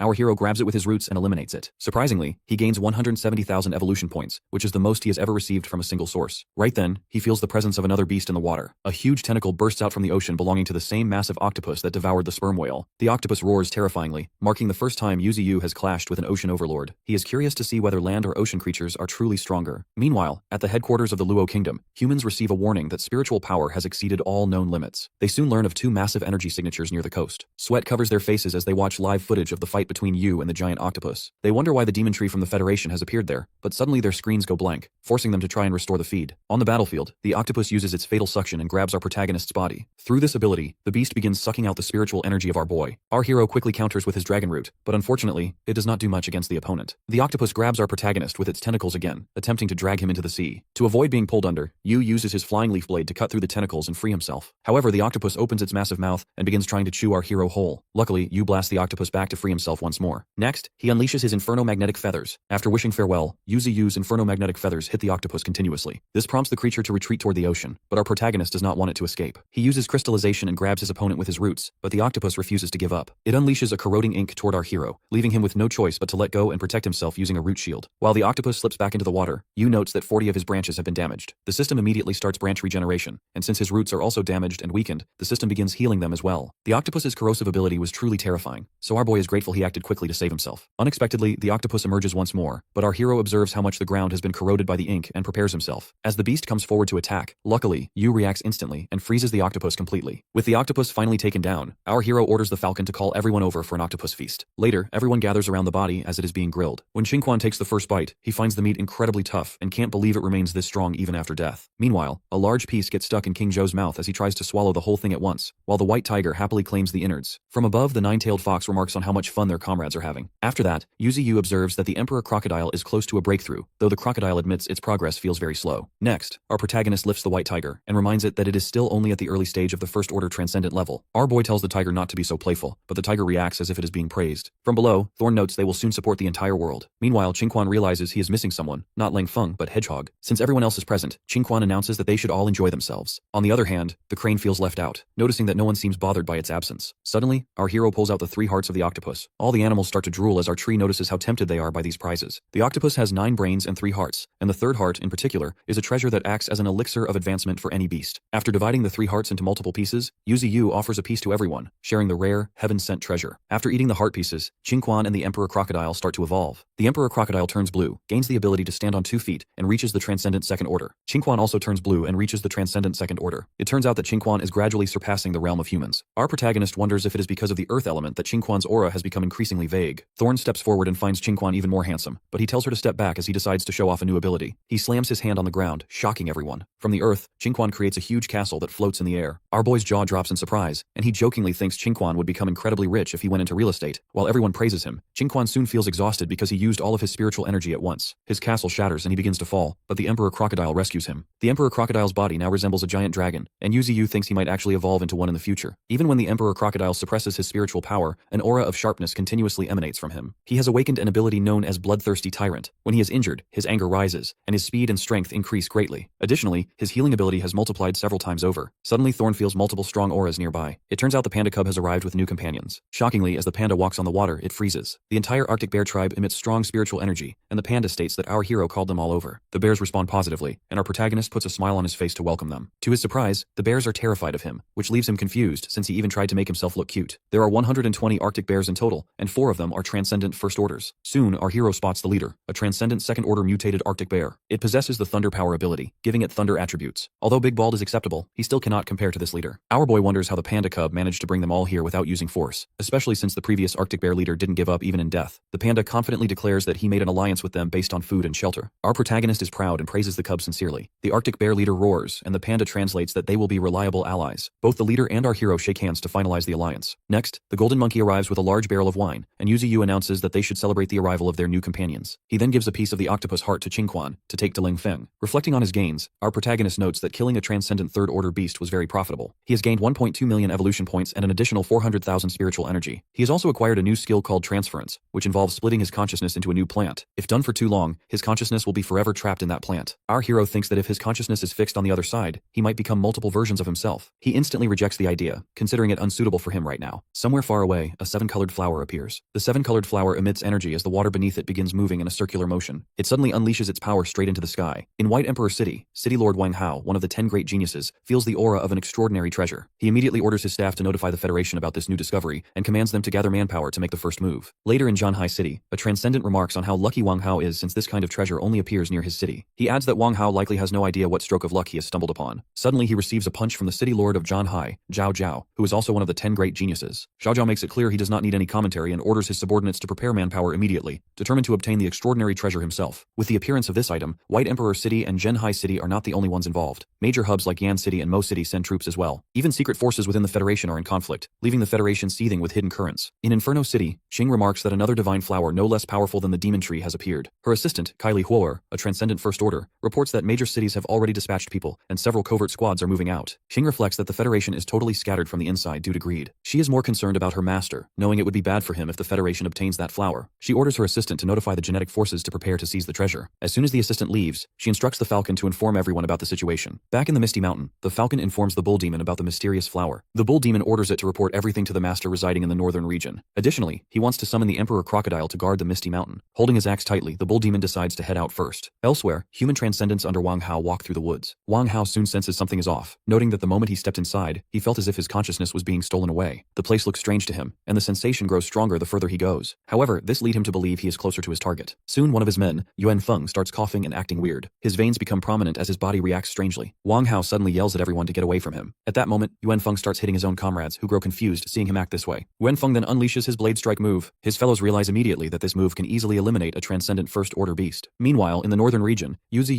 is busy upgrading his level 4 roots, which causes him agonizing pain. Soon, the falcon appears to give our boy a report. Yuzi learns about the divine flower, which possesses powers no less than his own. Our protagonist predicts that the appearance of this divine flower will shake the entire existence of the Federation. Our hero thinks that the people fighting over this flower are taking a massive risk, and realizes the bull demon, who has already set off, won't be enough to take the flower before it falls into human hands. Therefore, Yuzi summons the nine-tailed fox and tells him to snatch that flower. Zhao Zhao enters the forest with his fighters and finds Wang Hao sitting dejectedly on a log. From him, Zhao learns that those below transcendent second order cannot proceed. This mysterious flower controls minds, and if a person's level is too low, they will die instantly. Zhao sneers, pointing out that Wang Hao must have eliminated his own comrades who were controlled by the flower. Wang Hao stands up and asks if he should go inside alone, or if Zhao intends to follow. Consequently, Zhao orders his men to stay behind and guard the area while he advances alone. Both Zhao and Wang Hao advance together. On their way, Zhao notices a group of cloaked figures waiting in the grass to take the flower. Zhao considers them nothing but a bunch of ants and believes they won't even know who killed them. However, Wang Hao points out that Zhao always underestimates others. Determined to obtain the flower, both men advance at full speed. From behind, the cloaked figures recognize the two and decide to follow them. They realize that as long as the duo clears the way, it won't be dangerous. In other parts of the forest, many different groups have arrived to take the divine flower. Soon, Wang Hao takes down a beast while Zhao takes care of the rest. It turns out these beasts are all being controlled by the flower. The deeper they go, the more extraordinary beasts they encounter, including many transcendent first-order creatures. Wang Hao suggests moving quickly, as this indicates they are getting closer to their target. Suddenly, they both feel a massive aura. A huge mutated horse appears right in front of them, identified as a savage raging steed of the transcendent second order. Before Wang Hao and Zhao can react, another massive beast appears, an inferno abyssal falcon, also second order. Figuring out they cannot fight these beasts, Wang Hao and Zhao retreat. Meanwhile, someone else has found the flower. Strangely, there are no beasts around the lake where the flower is located. This person wears a samurai hat and wishes to use the flower to ascend from the second order to the third, or perhaps even the fourth order. However, his thoughts are dismissed as he sees Wang Hao and Zhao marching ahead, still being chased by the raging steed and the abyssal falcon. No one notices the presence of the man in the samurai hat. Unexpectedly, Wang Hao decides to buy time by distracting the beasts so Zhao can seize the divine flower. Zhao readies his claw to collect it, and at the same time, the man under the hat jumps toward the flower. Surprisingly, something starts to emerge from underneath the water. A massive snake rises from the lake and attacks both of them simultaneously, standing tall to protect the flower. At the Spiritual Energy Monitoring Bureau, staff monitor every move made to obtain the divine divine flower. According to a report, they have detected 20 individuals with over 100,000 spiritual energy. Among them, 8 have exceeded 300,000. The supervisor orders the images of those 8 individuals to be frozen for identification. The group includes Wang Hao, Jiao, the man under the hat, Qing, the raging steed, the abyssal falcon, and the bull demon. Zooming in on the bull demon, the supervisor learns that even the Misty Mountain has joined the competition. She is equally stunned to see Qing joining the fray. Back in the forest, Wang Hao lands a strike on the abyssal falcon, causing it to crash to the ground. Meanwhile, the man with the hat and Jiao face off against the giant snake. However, Jiao leaves the snake to the other man and rushes to snatch the divine flower. Before he can take it, the bull demon makes its entry and forces Jiao to back off. Jiao instantly recognizes the creature as the bull demon of the Misty Mountain. Although he didn't expect to see it here, he decides to eliminate it and unleashes his innate ability, Hell Serpent. Unfortunately for him, as soon as the Hell Serpent nears the bull demon, the creature strikes with its axe and splits the serpent in two. Next, the bull demon unleashes gravitational force, but the Hell Serpent unexpectedly breaks through. In response, the bull demon uses Ignite and burns the serpent down. Right then, Qing appears as she is passing by. She advises the bull demon not to engage enemies in a long-range battle. Seeing her makes the bull demon teary-eyed. It creates a huge wave to shake off Jiao while Qing moves toward the divine flower. She instructs the bull to eliminate Jiao. In the meantime, Jiao spots Qing, but he soon receives a heavy blow from the bull demon. He is confused as to why the beast ignored Qing, but the bull demon only mentions that anyone who hurts what it cherishes will not make it out alive. Jiao is in a tight spot, and knows that if this continues for more than half an hour, it will be difficult for him. Suddenly, the bull demon uses heavy blade domain, causing Jiao to feel a sharp pain throughout his body. Before he can react, the bull demon unleashes a heavy axe blade. Jiao is thrown away and coughs up blood, yet he doesn't give up. Unleashing his ultimate ability, he remains determined to eliminate the bull demon. Meanwhile, Qing stands near the flower and observes it closely. The flower realizes she is not human and that their auras are the same. Additionally, the flower notes that Qing has already awakened her subconsciousness, just like their master. Unexpectedly, Qing's soul emerges from Ling's body. She offers Ling's body to the flower, suggesting it can use the vessel because of its ability to control living bodies. She cannot guarantee its safety because of the many powerful individuals present, but with Ling's body, the flower can protect itself. The divine flower does not understand why Qing is helping, but she reveals it is simply because they are of the same kind. The abyssal falcon receives a heavy blow from Wang Hao, but shockingly, it heals itself in no time. Wang Hao gets stunned seeing its healing ability, which makes him frustrated. Suddenly, a beam of light emerges behind him, and everyone sees in that direction. Turns out that it is Qing who is using the divine flower, and as a result, the beam of light is emitting. Unexpectedly, the eyes of the abyssal falcon, the huge snake, and the raging steed turn their colors. All of them go crazy as they advance towards Qing. The fighters from behind observe the whole scene closely. One thing is for sure, they don't want the beasts nor Qing to get the divine flower. Therefore, everyone starts to move. On the other hand, Demon Bull is not letting Jiao pass through. In the meantime, all the beasts and other fighters are about to reach Qing, but she unleashes Inferno Butterfly and sends them towards her opponents. As a result, a huge blast erupts and everyone gets fully burned. The flames are evaporating the lake. Everyone is down but Qing stands tall. Seeing her eyes changing its color, some nearby fighters wearing golden helmets wonder if she is being controlled because she has touched the flower directly. But they reflect that not only have they failed to take the flower away, there are also powerful enemies in the area. On the other hand, Ling's body now has a spiritual energy of 400,000. Qing's soul reminds the now Ling to get used to the body. The divine flower in Ling's body notes she can get even stronger. Qing gets confused. Right then, our protagonist jumps off and unleashes a huge amount of spiritual energy. From afar, Wang Hao is shocked to see how much spiritual energy Ling is emitting. He finds it unexpectedly powerful. Jiao also gets a shock as he never expected her to be this strong. Standing on a fallen beast, our boy is now emitting 700,000 spiritual energy. The man in the hat gets frustrated because he would have eliminated the beasts, but now if he eliminates our hero, then the Federation won't let him go. Meanwhile, Qing is happy to see how the flower made Ling's body this powerful, but according to the flower, this body will turn back to normal because it has temporarily made it powerful. It further adds that there are way too many powerful individuals here who are looking for an opportunity. Plus, there are also a high number of powerful beasts who are coming this way from afar, and it will be difficult to leave here with just this body. Even if it escapes, the flower doesn't know where to go. Then Qing suggests the divine flower spirit to go to the Tianshan mountain, as humans don't dare to enter there because it's difficult for them to survive there. After a short pause, she also suggests going to the Misty Mountain. When the flower spirit asks about the Misty Mountain, Qing explains that this is the only place she can survive. She adds that she can follow the back of the demon bull ahead, who will guide her. However, the flower spirit has a favor to ask from Qing, as she is from the Misty Mountain. On the other hand, the fight between Jiao and Demon Bull is still going on. Unexpectedly, Ling's body intervenes as she kicks Jiao hard. Then, our protagonist instructs Demon Bull to take the divine flower back to the Misty Mountain, as our boy will buy time for them. Breathing heavily, Demon Bull acknowledges. After that, our hero forms whirlpools in the lake. Then, she emits a bit more spiritual energy. As a result, the whirlpools collapse with each other and spread water in the area, which makes it hard for everyone to see. The divine flower gets out of Ling's body and approaches Demon Bull so they can escape to the Misty Mountain together. As they move, the group wearing helmets feels the spiritual energy of the divine flower in motion, so they start to move as well. On the other side, the guy under the hat also refuses to give up. However, Qing hits him from behind. Her eyes are still green. Meanwhile, the chubby guy under the hat falls near Jiao. Jiao reflects that he has been following him from the start. The chubby guy shrugs it off, then asks if Jiao has the confidence to defeat her. Jiao is unsure because he sees that Qing is under control. On the other hand, Qing notes that the divine flower has moved with the demon bull. She recalls that the flower spirit asked her to pretend to be in control and then create chaos to help it escape. In the present, Qing decides to enjoy herself to the fullest. In the meantime, Demon Bull and the divine flower are on their way to the Misty Mountain. On the other hand, the abyssal falcon is still after Wang Hao. It doesn't want to let humans escape easily, but to his surprise, the falcon leaves him and flies ahead. Just then, Jiao and the chubby guy fall near Wang Hao under great pressure. They are very injured. They admit they are nothing in front of Qing. They struggle to get up. While Wang Hao notes that Qing, the flame princess, of all people is being under control, he steps up. Our hero decides to counter her and instructs the other two to go go after the divine flower. He doesn't want the divine flower to fall into the hands of the Misty Mountain. Meanwhile, Yuzuyu in the northern region sneezes as he wonders if they have obtained the divine flower. Now, Qing and Wang Hao are up against each other. Both of them exchange their attacks as the water in the lake blows up under the pressure. The group of Golden Helmet fighters observes the effects of the fight between Qing and Wang Hao. Their leader did expect them to be this powerful. He reflects that Qiaoling's strength originally was formidable, and it has been enhanced after being controlled by the divine flower. On the other hand, Wang Hao is impressive to deal with such an opponent. The leader predicts if their boss and their second brother were here, they would probably experience a tough time. He then plans to make their move soon, as he wants the dragon guards to capture the divine flower and demon bull soon. On their way back, a high number of beasts have gone crazy as they are reacting to the spiritual energy of the divine flower. Experiencing a tough time, the chubby guy plans to turn demon bull into soup. Surprisingly, demon bull is also experiencing a tough time, and the divine flower beside it reveals that these beasts are attracted to its spiritual energy. They take it as a potent tonic. Demon bull grits its teeth as it knows it will get caught because of its decreasing spiritual power. Unexpectedly, the divine flower takes action and increases the spiritual energy of the bull. With that, both of them go ahead at great speed. Seeing this, Zhao and the chubby guy get frustrated. At the same time, the nine-tailed fox, along with the white tiger and Thorn, are on their way to back up demon bull. Meanwhile, the panda cub and Xingquan on the surface feel jealous of them for being able to fly. Somewhere else, demon bull, while moving forward, feels they don't have anyone who is pursuing them, but all of a sudden, a golden arrow lands right in front of them. Turns out this arrow was shot by one of the Dragon Guard's fighters. He feels a bit disappointed as his attack didn't hit. Right then, the divine flower senses something. Two fighters of the Dragon Guards simultaneously attack demon bull. Our hero bleeds a bit. He senses a strong aura coming from these Dragon Guards. However, they are not strong to the extent that they are unbeatable. Furthermore, a herd of beasts are behind them as well. But our boy smirks as he finally understands why Yuzuyu wanted them to act together. Soon, the leader of the Dragon Guards offers to spare its life if it hands over the divine flower. Our protagonist doesn't give up as he unleashes his ability. All of his opponents are now unable to move. Right then, with his remaining spiritual energy, he turns himself into a celestial body. Due to this, he can increase the gravity constantly. The divine flower is all confused, but our hero reveals that he needs to be stronger. Therefore, he uses all of his strength to make his ability strong. Bull Demon is emitting a huge amount of spiritual energy. Both Zhao and the chubby guy in the air can clearly sense the strong gravitational force coming from ahead. On the ground, a Dragon Guard warrior steps forward as he claims this ability is not something which he cannot withstand. He eagerly wants to see if his body will break down first, or if the gravity crushes him first. With that, he comes forward to land a punch, and our protagonist also prepares his punch. Both of their punches land on each other. The bulky Dragon Guard warrior admits using punches is more convenient. After that, he uses Supreme Ruler and Heavy Machine Fists to land multiple punches on our boy at the same time. He boasts that the energy of the Bull Demon is no match for him, but right then he receives a heavy blow from our hero. With a lot of strength, Demon Bull succeeds in slamming his opponent on the ground forcefully. Right then, another Dragon Guard warrior shoots an arrow towards him. The bull counters the arrow, however. Another warrior lands a strike on him from behind. Luckily, the strike wasn't enough to cut our protagonist. Filled with rage, our boy throws the arrow which he just stopped towards that same warrior. Even the opponent's sword gets a crack. Seeing the situation, the shooter standing on the cliff starts shooting continuously. The whole area gets covered under those arrows. Unfortunately, the arrows hit Demon Bull, yet the arrows are not stopped. Therefore, the divine flower steps forward and tries to control the arrow shooter, but sadly that doesn't work, and it can only impose mental suppression on him. The shooter, as a result, loses his composure. This gives an opportunity to our protagonist to land a powerful strike on him. As our hero lands his strike, the shooter escapes unscathed. He then reflects that even though the Bull Demon is just a mere transcendent second order, he is on the level of all three of them together. Furthermore, he notes that Demon Bull is struggling to fight after taking that slash in his back. Before the Dragon Guards could take advantage of this, a herd of beasts had almost caught them. Zhao and the chubby guy plan to take an opportunity from the chaos to snatch away the divine flower. Before anything could happen, someone fires powerful flames from the sky on the ground. It is the nine-tailed fox who has arrived to back up Demon Bull. Due to the flames of the nine-tailed fox, all the enemies are surrounded by fire, including the beasts. The divine flower senses powerful enemies coming their way, but Demon Bull tells her to rest assured as those are friends rather than foes. The chubby guy instantly recognizes the nine-tailed fox of the Misty Mountain. He grits his teeth because they already gave their all to make our hero fall in that situation, and now more powerful allies are gathering. Reaching really close to the divine flower, the lake snake comes forward to attack. However, as soon as it reaches the ground, it gets engulfed in a ball of hard earth. This is actually the work of Qingquan, who appears in his new transformed body. The bulky warrior from the Dragon Guard still doesn't give up, as he is determined to not let anyone get away with the divine flower. As soon as he starts launching punches, the nine-tailed fox reacts sharply by unleashing her flames. Even when the bulky warrior tries countering the fire, he still gets completely defeated. The fox stands tall on the ground while the fighters of the Dragon Guards yell for their fallen comrade. From the side, Wang Hao grits his teeth as he notes that even though the fox and that bulky warrior were on the same level, the gap between them is still too big. With just one strike, she has defeated the warrior. Right then, the chubby guy notices that there are more beasts as well. Thorn and the white tiger also appear on the battlefield. Observing the comrades of our boy, the divine flower calls them strange. It also notices how strong the spiritual energy coming from them is. Meanwhile, in the battle area, the chubby guy finds Thorn attractive. Noticing this, the white tiger charges towards the chubby guy. However, that guy has no idea why the tiger is attacking him. Unexpectedly, the tiger only says the words which it knows, which are totally unrelated to the situation. The chubby guy grows confused, but soon he gets blown away by the white tiger. On the other hand, Zhao charges toward Thorn with his hell serpents, and Thorn counters with her vines. Meanwhile, the nine-tailed fox is up against the blade warrior from the Dragon Guards. When the arrow shooter fires towards the fox, Qingquan makes a huge earth shield and blocks the attack. The shooter feels annoyed, but soon our protagonist approaches him and becomes his opponent. On the other hand, the panda cub is lying midway, wondering if they have finished their fighting. It reminds itself that relying only on themselves won't work. As everyone is busy fighting their own fights, the divine flower points out that there is no one left to protect them. Unexpectedly, the huge horse appears as well and charges towards them. Hence, she urges the demon bull to think of a way, but the bull insists on ignoring the horse. As soon as the horse is about to attack, the panda cub appears and lands a punch on it. The divine flower finds the panda cub handsome while the horse slams into a nearby wall. The panda cub confidently stands in front as he has finally reached the battlefield. Seeing this, the divine flower is absolutely in love with him. The panda cub jokingly remarks on how much the demon bull has been beaten up. Shrugging it off, the demon bull reveals that all of the opponents are transcendent second order, so he doesn't need to underestimate them. The panda boasts that he is pretty strong, and since he is here, he won't let them get hurt. He jumps off immediately, leaving the divine flower completely fallen for him. Meanwhile, the white tiger is up against the chubby guy. The chubby guy finds the tiger's vitality super vigorous and admits that he will die if this fight continues. With no option left, he must use his secret ability. He knows that even if he wins, the backlash will be severe. Unleashing the move, the whole area is engulfed in a poisonous liquid that sucks the life out of living creatures on contact. Shockingly, the chubby guy becomes super slim as he utilizes most of his energy. He reports that in order to devour the divine flower, he stored a large amount of stomach acid in his stomach. He admits it is a waste to use it all at once, but it was necessary to win. With that, he decides to run from there as quickly as possible. To his surprise, the white tiger catches up with him from behind. He freezes completely as the white tiger bites him. In the meantime, the arrow shooter is stuck under spikes. Qingquan finally traps him with his ability. The shooter curses him for betraying humankind to join forces with Misty Mountain. However, Qingquan has nothing to say on the matter. Right then, he crushes the arrow shooter in his sharp spikes. With the arrow shooter dead, only the blade user remains alive. Soon, he takes a heavy blow from the nine-tailed fox. She demands he not look down on her by looking away. After being hit, the blade user composes himself and uses his swordlight slash ability. Before the nine-tailed fox can dodge, the panda cub steps in and reveals that this kind of attack should not be dodged. Within an instant, he shatters the attack coming from the blade user. The blade user is in absolute confusion and soon, the panda cub attacks him. However, the blade user dodges. Observing the cub closely, the man is stunned to see him existing in the wild and wonders why he is so powerful. He thought they had already captured them all, and wonders if this is the one who escaped from the reserve. After thinking, the blade user asks if his name is Cheesy. The panda is stunned that the man knows his name. From this reaction, the blade user confirms it is really Cheesy. However, he never expected him to join Misty Mountain. He adds that his brother will be furious if he knows about this. By this, Cheesy realizes his brother has joined the Dragon Guards. Regardless, he doesn't need anyone's permission to join whoever he wants. The blade user offers him the chance to join them, but only if he cuts ties with the Misty Mountains. The blade user insists Cheesy join him, warning that he will otherwise face his big brother in the future. He is certain the panda wants to avoid that, but to his surprise, Cheesy refuses him straightforwardly. He refuses to betray Yuziyu. While it is true that Cheesy does not want to fight his brother, he plans to protect him with his own life if anything goes wrong. Seeing this, the blade user grips his weapon, deciding to end everything with his strongest move. He is indifferent to his own death and only seeks to defeat his opponents ruthlessly. As he emits a powerful aura, the nine-tailed fox warns Cheesy to be careful. While unleashing this final attack, the blade user reveals that even if they dodge, the shockwaves will still affect them. He is confident that they are helpless whether they evade or take the hit head on. The aura is so overwhelming that Cheesy doubts if the enemy is merely a transcendent second order. Finally, the blade user unleashes his move, the solitary swan heaven slicing technique. Before the strike can land, the king Arctic bear arrives with a terrifying expression. Spotting the nine-tailed fox and the panda cub, the bear pauses. After a brief moment of silence, the Arctic bear reveals he has just arrived and asks about the enemies. Meanwhile, on the other side of the battlefield, Thorn is up against Jiao. Jiao grits his teeth, realizing that everyone else has been defeated. He admits internally that he will die soon if the fight continues. In her fighting mode, Thorn wonders why he will not just die already. In the next moment, she pierces a vine through his body. Observing this, the divine flower notes that all of the demon bull's comrades have won their battles. Our hero states that this represents the true power of the Misty Mountains. Somewhere on a distant cliff, two foxes, one black and one white, feel grateful they did not involve themselves in the fight. They realize they would also be dead. The white fox admits that the Misty Mountains have become a force they cannot interfere with. She never expected that a member of the Fox clan would be serving under the command of the divine tree, nor that her strength would be so formidable. As they retreat, the black fox remarks that the nine-tailed fox's bloodline is extraordinary, as he can feel her aggressive aura even from this distance. The white fox then resolves to become just as powerful. Over by the lake, Qingling stands tall after defeating Wang Hao. Highly injured, Wang Hao asks if she has finally come back to her senses. He points out that being controlled by that divine flower is unlike her. She simply states it was a minor accident, but Wang Hao does not believe her. He reminds her that this accident almost cost everyone their lives, and that he sacrificed 50 years of spiritual power to save her. As he continues to list his sacrifices, Qingling only finds him noisy. Instead, she wonders if the demon bull and the others managed to escape. She walks away, leaving Wang Hao behind to see if there is still a chance to recover the divine flower. Now emaciated, Wang Hao demands she wait, believing she cannot leave him after everything, especially since he expects her to marry him. However, she still leaves. Alone, Wang Hao wonders where everyone else has gone. At the same time, Jiao is struck by Thorn's vine. Surprisingly, he successfully saves his soul, which begins moving in the opposite direction. He never expected the reinforcements from the Misty Mountains to be so powerful that even the Dragon Guards were defeated. Though he has lost his physical body, Jiao decides to start a new life as long as his soul survives. To his horror, Qingling's centipede devours his soul and refines it into a small, orb-like structure. The next day, shocking news spreads throughout the entire alliance. Every powerful expert who attempted to take the divine flower has been wiped out. Not a single person survived. Among the Dragon Guards, members ranked 7, 8, and 9 all perished. The genius Zhao Jiao and the Lord of Gourmet city also died in the battle. At the scene, neither the body of Qingling nor Wang Hao is found, and their whereabouts remain unknown. In the world of Tree, the recovery of spiritual energy serves as the root of all change. Ordinary creatures evolve into transcendent beings through this energy, and as it appears, all things begin to transform. The world is full of these changes, and Yu is not the only existence of his kind. A spiritual energy tide occurs when a specific amount of energy triggers a large-scale explosion. Even transcendent creatures have a limited tolerance for this power, as excessive amounts cause death. Consequently, a large number of creatures gradually turn into spiritual energy during these tides. Others migrate toward areas with less energy to ensure their survival. Furthermore, spiritual energy resources are considered rare treasures, which are divided into plants and minerals. Plants that absorb a large amount of energy while growing become rich in it, yet they do not develop intelligence. Instead, they become treasures such as spirit flowers and spirit grass. This is why Qing gives a herb to her master that she took from the body of a sandro turtle. High concentrations of spiritual energy also enrich stones under certain circumstances, turning them into spirit stones, which are very important resources. Right now, the entire Federation is in a dire condition. Not only is there an outbreak of rats, but even the wolf packs have attacked numerous grassland tribes. That death toll is 30,000. On the other hand, Qing and Wang Hao returned yesterday with deep injuries. Additionally, the investigation team discovered that in the withered wood forest, there have been creatures with mutated beast characteristics that resemble humans. In the headquarters, the Prime Minister has learned that the genetic experiments on artificial life, which were banned before, have continued again under someone. After investigation, they have found that all the data from the Genetic Forces base has been stolen. Furthermore, all the experimental personnel have disappeared. The Prime Minister wonders if they are all dead. Next, he sees footage from Australia in which there is a huge ancient creature rampaging in cities across Australia. Around 100,000 people have lost their lives and the casualties are still rising. Due to this monster, the entire human population in Australia is barely hanging on. A reporter reports that the Coastal Defense Forces have sent them a message that an ancient creature is heading towards the Federation. In a month, it will reach the inland. All the original commanders are in a meeting to handle this matter. The Prime Minister asks about the level of that creature. The reporter adds that 2 months ago, the data they received indicated that it was on the Transcendent Third Order. But shockingly, latest data reveals that it has reached the Transcendent Fourth Order. The Prime Minister goes pale in shock. The reporter adds that this is the most powerful creature they have discovered by far. It is one of the mightiest beasts and it could become even more powerful in a month. The Prime Minister starts sweating as he knows this creature is even more powerful than the creatures in the Misty Mountains. Therefore, he summons all available and retired officers, regardless of their rank, for a meeting. Also, he orders to schedule a national conference for the day after tomorrow. When the reporter asks about the matter regarding the Misty Mountain capturing of the Divine Flower, the Prime Minister dismisses it, as he decides to wait for a month for this, if the Federation manages to survive until then. Back in the northern region, the young beasts who are a bit abnormal play with Baldhead. One of the two-headed wolves sneezes and unleashes flames towards Baldhead. When Baldhead runs while being burned in flames, the other wolfhead, who has the ice attribute, blows and completely freezes him. Observing them, Yuziyu notes that not everyone can play with these young ones. Our protagonist reflects that after the incident of kidnapping, he called them here for safety reasons. The two-headed wolf can enhance his power by absorbing ice and fire spirit stones. This wolf is actually a mutant cyan wolf, two-headed wolf, first order. It possesses the breath of both ice and fire. On the other hand, the giant snake is actually a mutant green snake, three-headed snake, first order. Even if it loses one head, it can regenerate it completely. As the mutant green snake is proficient in aquatic combat, our boy thinks to keep it in the sea. Therefore, he immediately calls out Orca. Orca appears instantly from the sea. When this orca was tamed last time, it joined with our hero, along with its whole clan. This is the first time our hero has teamed with sea creatures. Yuziyu then leaves the cultivation of the snake to the orca and instructs the orca to take good care of it. Actually, this orca looks fierce from the outside, but its voice is so sweet. Our boy, in his dragon root, leans towards the snake to instruct it to follow the orca and reach the second order. After that, he will pick it up. As the orca leaves with the snake, our protagonist looks forward to meeting it again. Now Yuziyu carries the wolf and orders it to eat the ice spirit stones. It has to eat the stones, and it fully controls the ice elemental power. After that, he leaves Big Ears to the golden monkey. On the other hand, Baldhead finally frees itself from the ice. It then begins looking for the three young ones. Not finding them makes it go crazy. However, right then, our hero approaches it as he plans to personally train it. Baldhead is way behind the golden monkey and the boar. Our protagonist begins its training and notes that its progress isn't fast enough yet. He threatens it, saying if it continues like this, he will kill it himself. Seeing him giving strict training, the leopard and the green mantis find their master scary. Meanwhile, Yuzuyu continues the training non-stop. 5 days later, Baldhead became super bulky. Even though our boy found these days exhausting, he is happy to see the training paying off. Now anyone below first order won't be a match for Baldhead. Suddenly the falcon appears, giving a report to its master. From it, our hero gets to know that his comrades are finally back. Meanwhile, Baldhead feels prideful as it can't wait to show the results of its special training. Now it has reached the peak of Transcendent First Order. But as soon as the whole group appears, who are all above Transcendent First Order peak except Thorn, Baldhead loses all of its confidence. Therefore it leaves quietly. In the meantime, Yuziyu spots the Divine Flower. Seeing the Divine Flower, Yuziyu opens the attribute panel because he wants to see how powerful she is. Surprisingly, the stats window emits a strong light so intense that even our hero struggles to open his eyes. Even the attribute panel is extraordinary. The Divine Flower is actually the Celestial Earth's enigmatic flower, Transcendent First Order. She possesses the power to freeze time, though it consumes 1 million spiritual energies in an instant. Reading about this, our protagonist notes that her abilities are related to time and feels envious of her for controlling such a force. However, the Divine Flower isn't able to say much. Realizing she might be overwhelmed, Yuziyu reminds her that she doesn't need to be nervous, as nobody here has any ill intentions toward her. Other than the time-freezing ability, the Divine Flower possesses the flower's language ability. Through this, she can make both spirit flowers and spirit herbs follow her commands. Therefore, our protagonist wants her to help him cultivate these resources. To this, the Divine Flower states that with enough spiritual energy, they can mature in half a month. However, she also needs to absorb 1/5 of the spirit flowers and spirit herbs as food. Yuziyu finds no problem with this arrangement. He then decides to leave the task of finding seed seeds for the spirit flowers and herbs to the nine-tailed fox. After that, Cheesy informs our hero that he is going back to the mountains because he wants to find some bamboo to eat. Our boy gives him permission and thanks him for his hard work. Before Cheesy can leave, the divine flower calls out to him. She states that she needs to stay here for some time before going to the Misty Mountains and requests that he wait for her. Our hero blushes seeing the two, while Thorns wonders if this is a confession. The divine flower finally confesses her feelings to Cheesy. However, he feels annoyed and doesn't understand what that has to do with him. He leaves, telling her not to bother him. The divine flower then tells everyone else that she just got dumped. Unfortunately, our protagonist believes that love always comes with bitterness. Somewhere in the ocean, the Federation has sent heavy machinery to eliminate the giant beast coming from Australia. As fighter jets fly above the giant, the creature observes them closely. More and more fighter jets fill the air. From the ship, the military spots their target. In the next moment, they open fire and the jets launch missiles toward the giant. An infinite number of missiles and bullets hit the target. After a brief moment, the giant finally reacts and growls heavily. It opens its massive mouth and unleashes supersonic waves that encounter and destroy all the incoming missiles. Even the jets are destroyed, and the ships face great difficulties. Soon, their intercontinental ballistic missiles are ready to launch. A missile goes straight to the giant and blasts upon impact. Due to the force, even their own ships receive damage. Unfortunately, as the smoke clears, the giant is still standing and appears totally fine. Turns out the intercontinental ballistic missiles are completely ineffective. After that, the giant makes a move and starts destroying the ships in front of it. Live footage of the giant is being watched in the headquarters. The officials discuss how their thermal weapons are totally useless against a transcendent fourth-order creature, even though the weapons used are the most powerful ones available in the present time. With that, the countdown to the all-out war between the giant and UZU begins. Only 14 days are left. Meanwhile, in the northern region, our protagonist is envious of the divine flower, who can directly absorb spiritual power into her body. Suddenly, a system notification pops up. According to the alert, an unidentified power is detected. It asks if he wants to use 100,000 evolution points to unlock it. Our hero immediately activates it. Surprisingly, he unlocks an innate ability. Through this, our boy can freeze time for 0.01 seconds. However, it will cost 1 million spiritual energy in an instant. At present, its application level is less than 1,000th. Yu is confused when he learns that he also has the power to control time. Beside him, the divine flower, who appears withered, reveals that she has transferred all her gathered spiritual energy into his body, allowing him to obtain this new ability. Our hero freaks out seeing her in such poor condition. However, she shrugs it off, saying she will be fine after resting a bit. Right then, our protagonist gives her his essence of life. Consuming that, she feels fresh as ever and wonders about the miraculous liquid she just consumed. Our hero boasts that he is very strong as well. Observing the stats of his new ability, he thinks that even though this power is quite useful, it is difficult to master as well. Noting the 1,000th comprehension, he believes he can increase the duration in the future. As he is super excited, he instructs the divine flower to work continuously, and he promises to provide her with the essence of life in return. On the other hand, somewhere else, Qingquan sets up a projector and screen to watch a movie. He explains to Cheesy that this is how humans entertain themselves. The devices he has now were brought from Qingfeng City, and they can watch any kind of movie if they are connected to a smartphone. But sadly, the phone signals in the woods are not very strong. Cheesy adds that he had heard about this when he was living in the zoo. After a couple of minutes, they both start watching a movie. As the film continues, more and more animals start gathering to watch it. Unexpectedly, they are more excited than Qingquan. In the movie, the protagonist says in a dialogue, "If you live without dreams, what's the difference between you and a salted fish?"